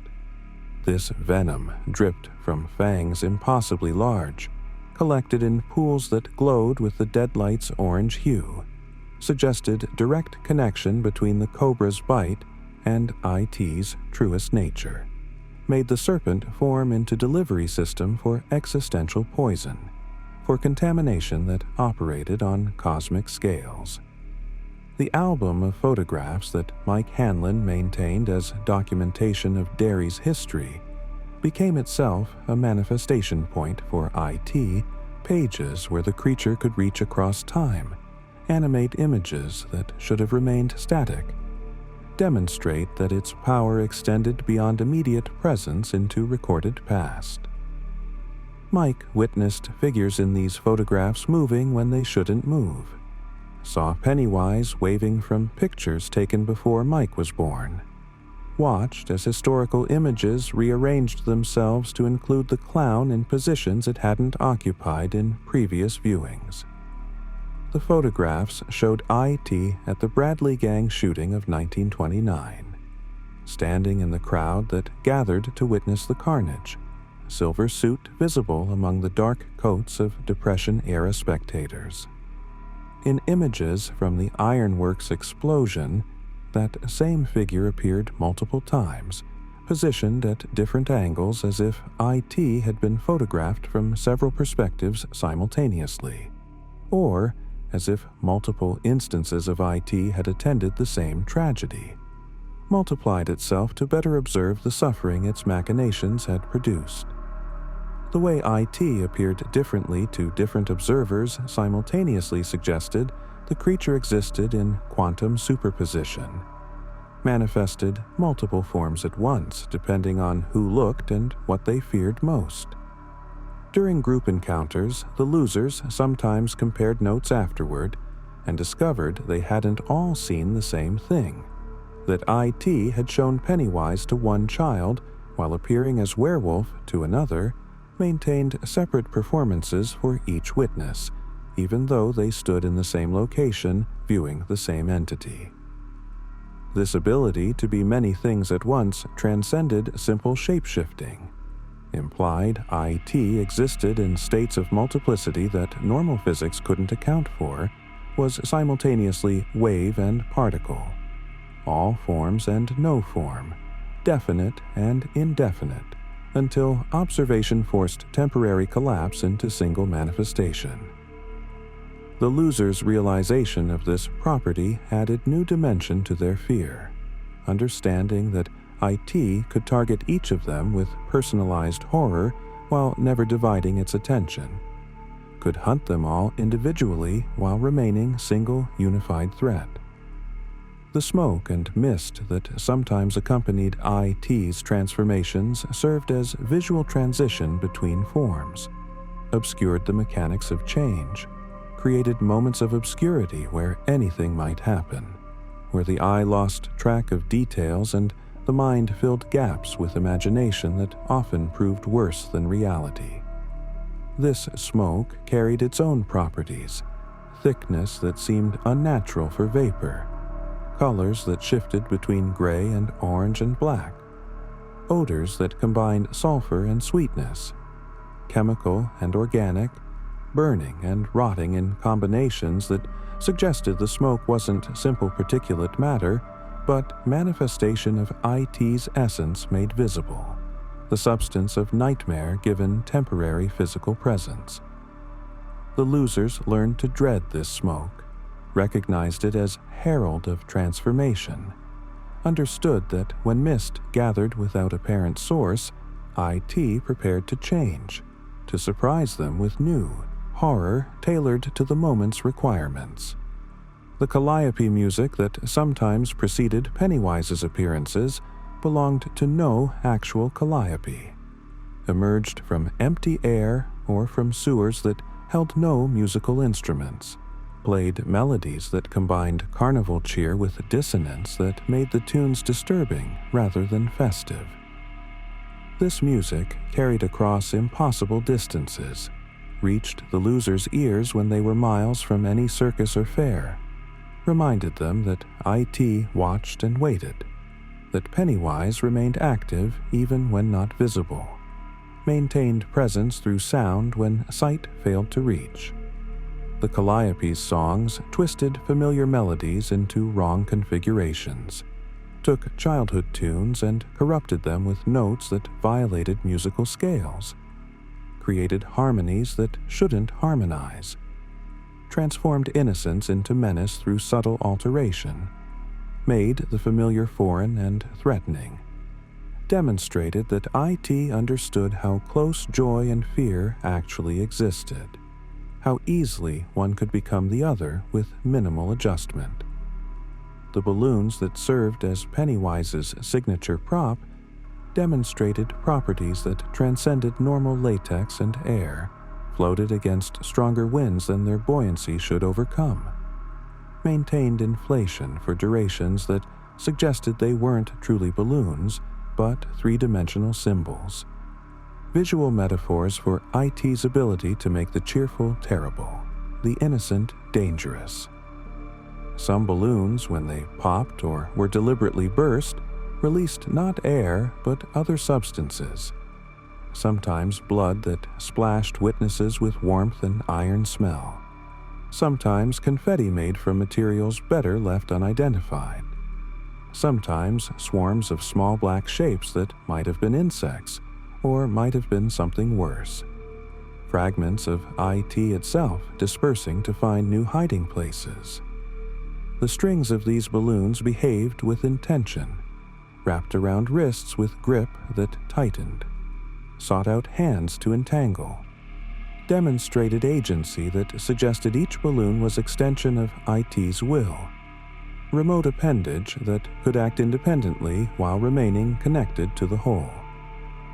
The laughter that echoed through Derry during IT's active periods came from no visible source, emerged from storm drains and empty buildings, from shadows and from air itself. Pennywise's characteristic sound spread across the town like contagion, marking territory, announcing presence, reminding the population that IT hunted among them. This laughter varied in intensity and tone, sometimes barely audible whisper that made listeners question whether they'd heard anything, sometimes roar that drowned out conversation and set off car alarms, sometimes multiplied as if dozens of clowns laughed simultaneously from different locations, creating a chorus of mirth that held no actual humor, but only hunger decorated with joy's exterior.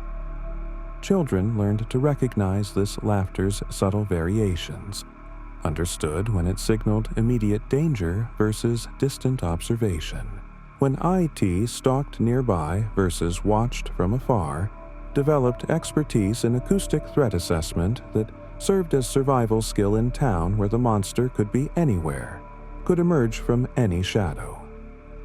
The ability IT demonstrated to affect technology and mechanical systems suggested its power extended beyond biological and psychological manipulation into control of inanimate objects and electrical systems.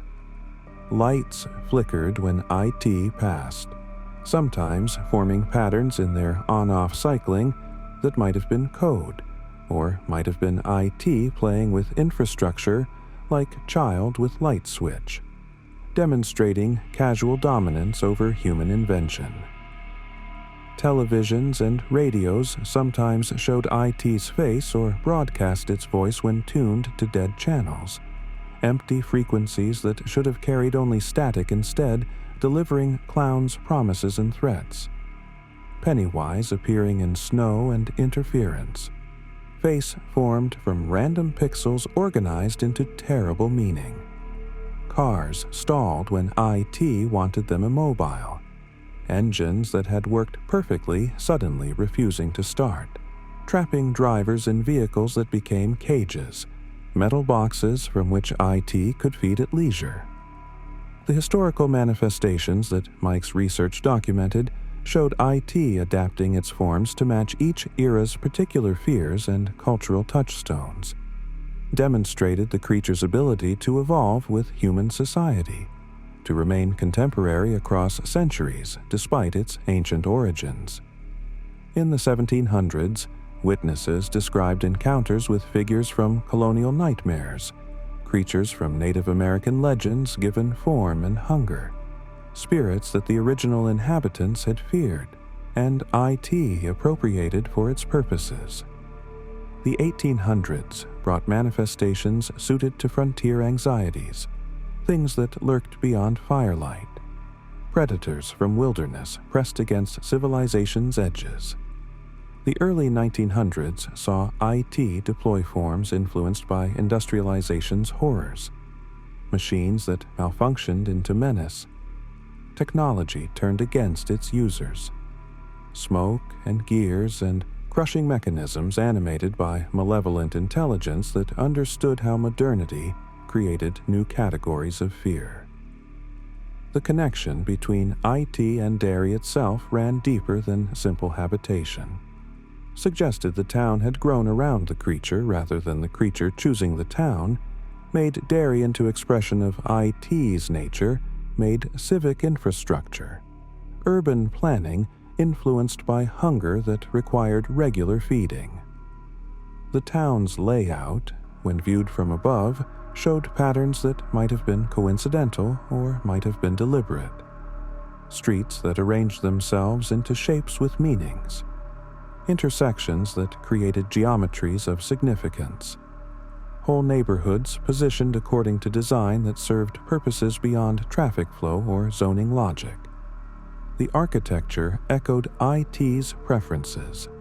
Buildings with many shadows, spaces that trapped sound and smell, structures that seemed designed for stalking, for pursuit and capture, for feeding, in privacy while crowds passed nearby unknowing. Derry was not victim of IT's presence but accomplice, town and monster existing in symbiosis, feeding each other, maintaining relationship that spanned centuries and showed no sign of ending. The way adults in Derry failed to see or acknowledge IT's presence demonstrated the creature's power extended into mental manipulation on mass scale, created perceptual blindness that allowed it to operate with impunity, hunt children in plain sight while their parents and teachers looked elsewhere or saw nothing requiring intervention. This adult blindness wasn't natural inability, but active effect IT maintained, invested energy in sustaining invisibility to grown minds, created bubble of inattention that surrounded its activities and made witnesses forget or rationalize or simply stop questioning. The losers recognized this effect and understood its implications, knew they couldn't rely on adult protection because adults couldn't perceive threat, existed in Derry that overlooked the monster, while children died in numbers that should have provoked investigation, but instead produced only vague sadness, brief mourning, and then forgetting.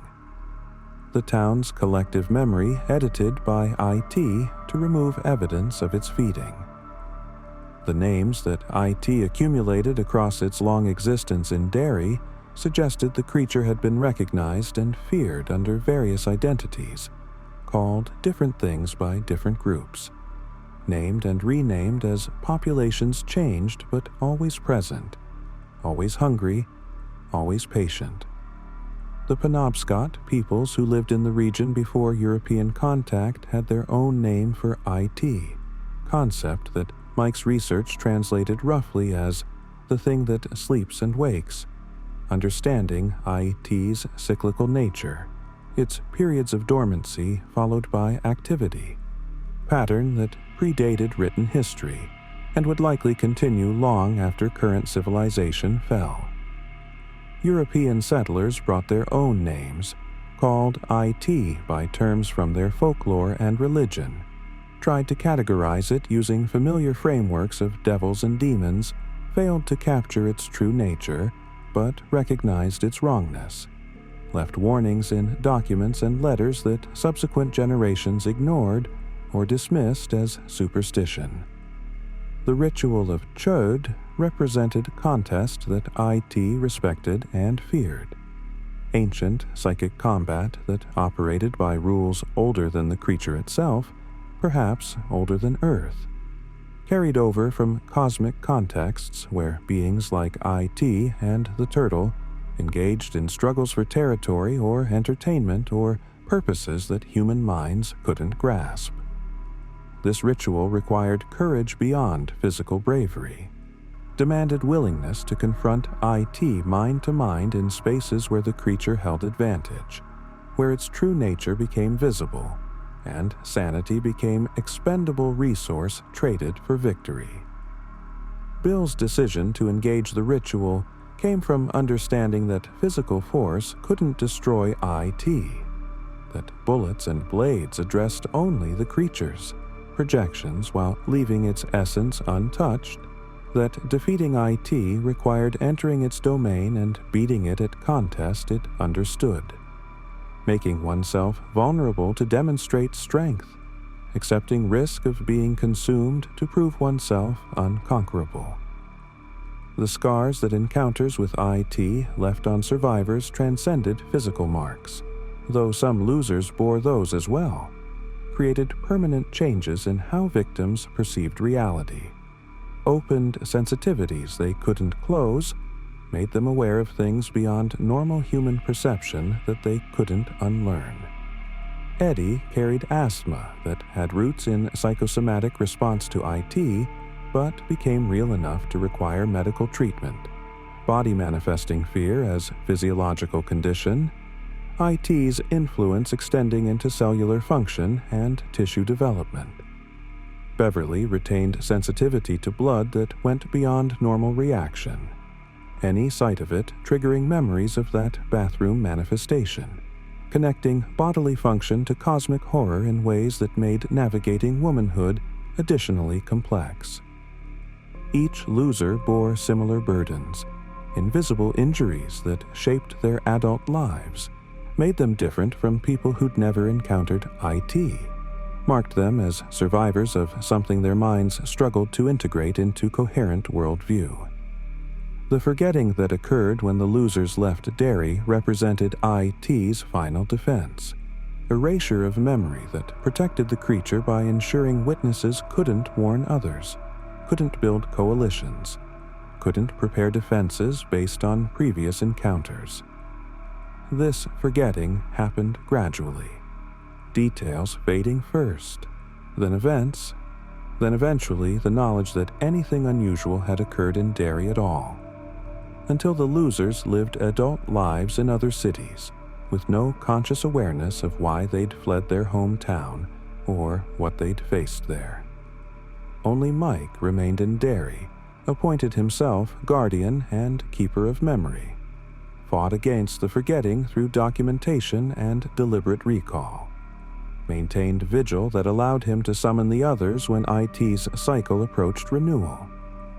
The fact that memory could be restored through Mike's phone calls suggested the forgetting wasn't permanent erasure, but suppression, information buried under IT's influence that could be excavated with sufficient trigger, brought back to consciousness when necessity demanded, allowing the losers to return and resume the battle their younger selves had fought to stalemate.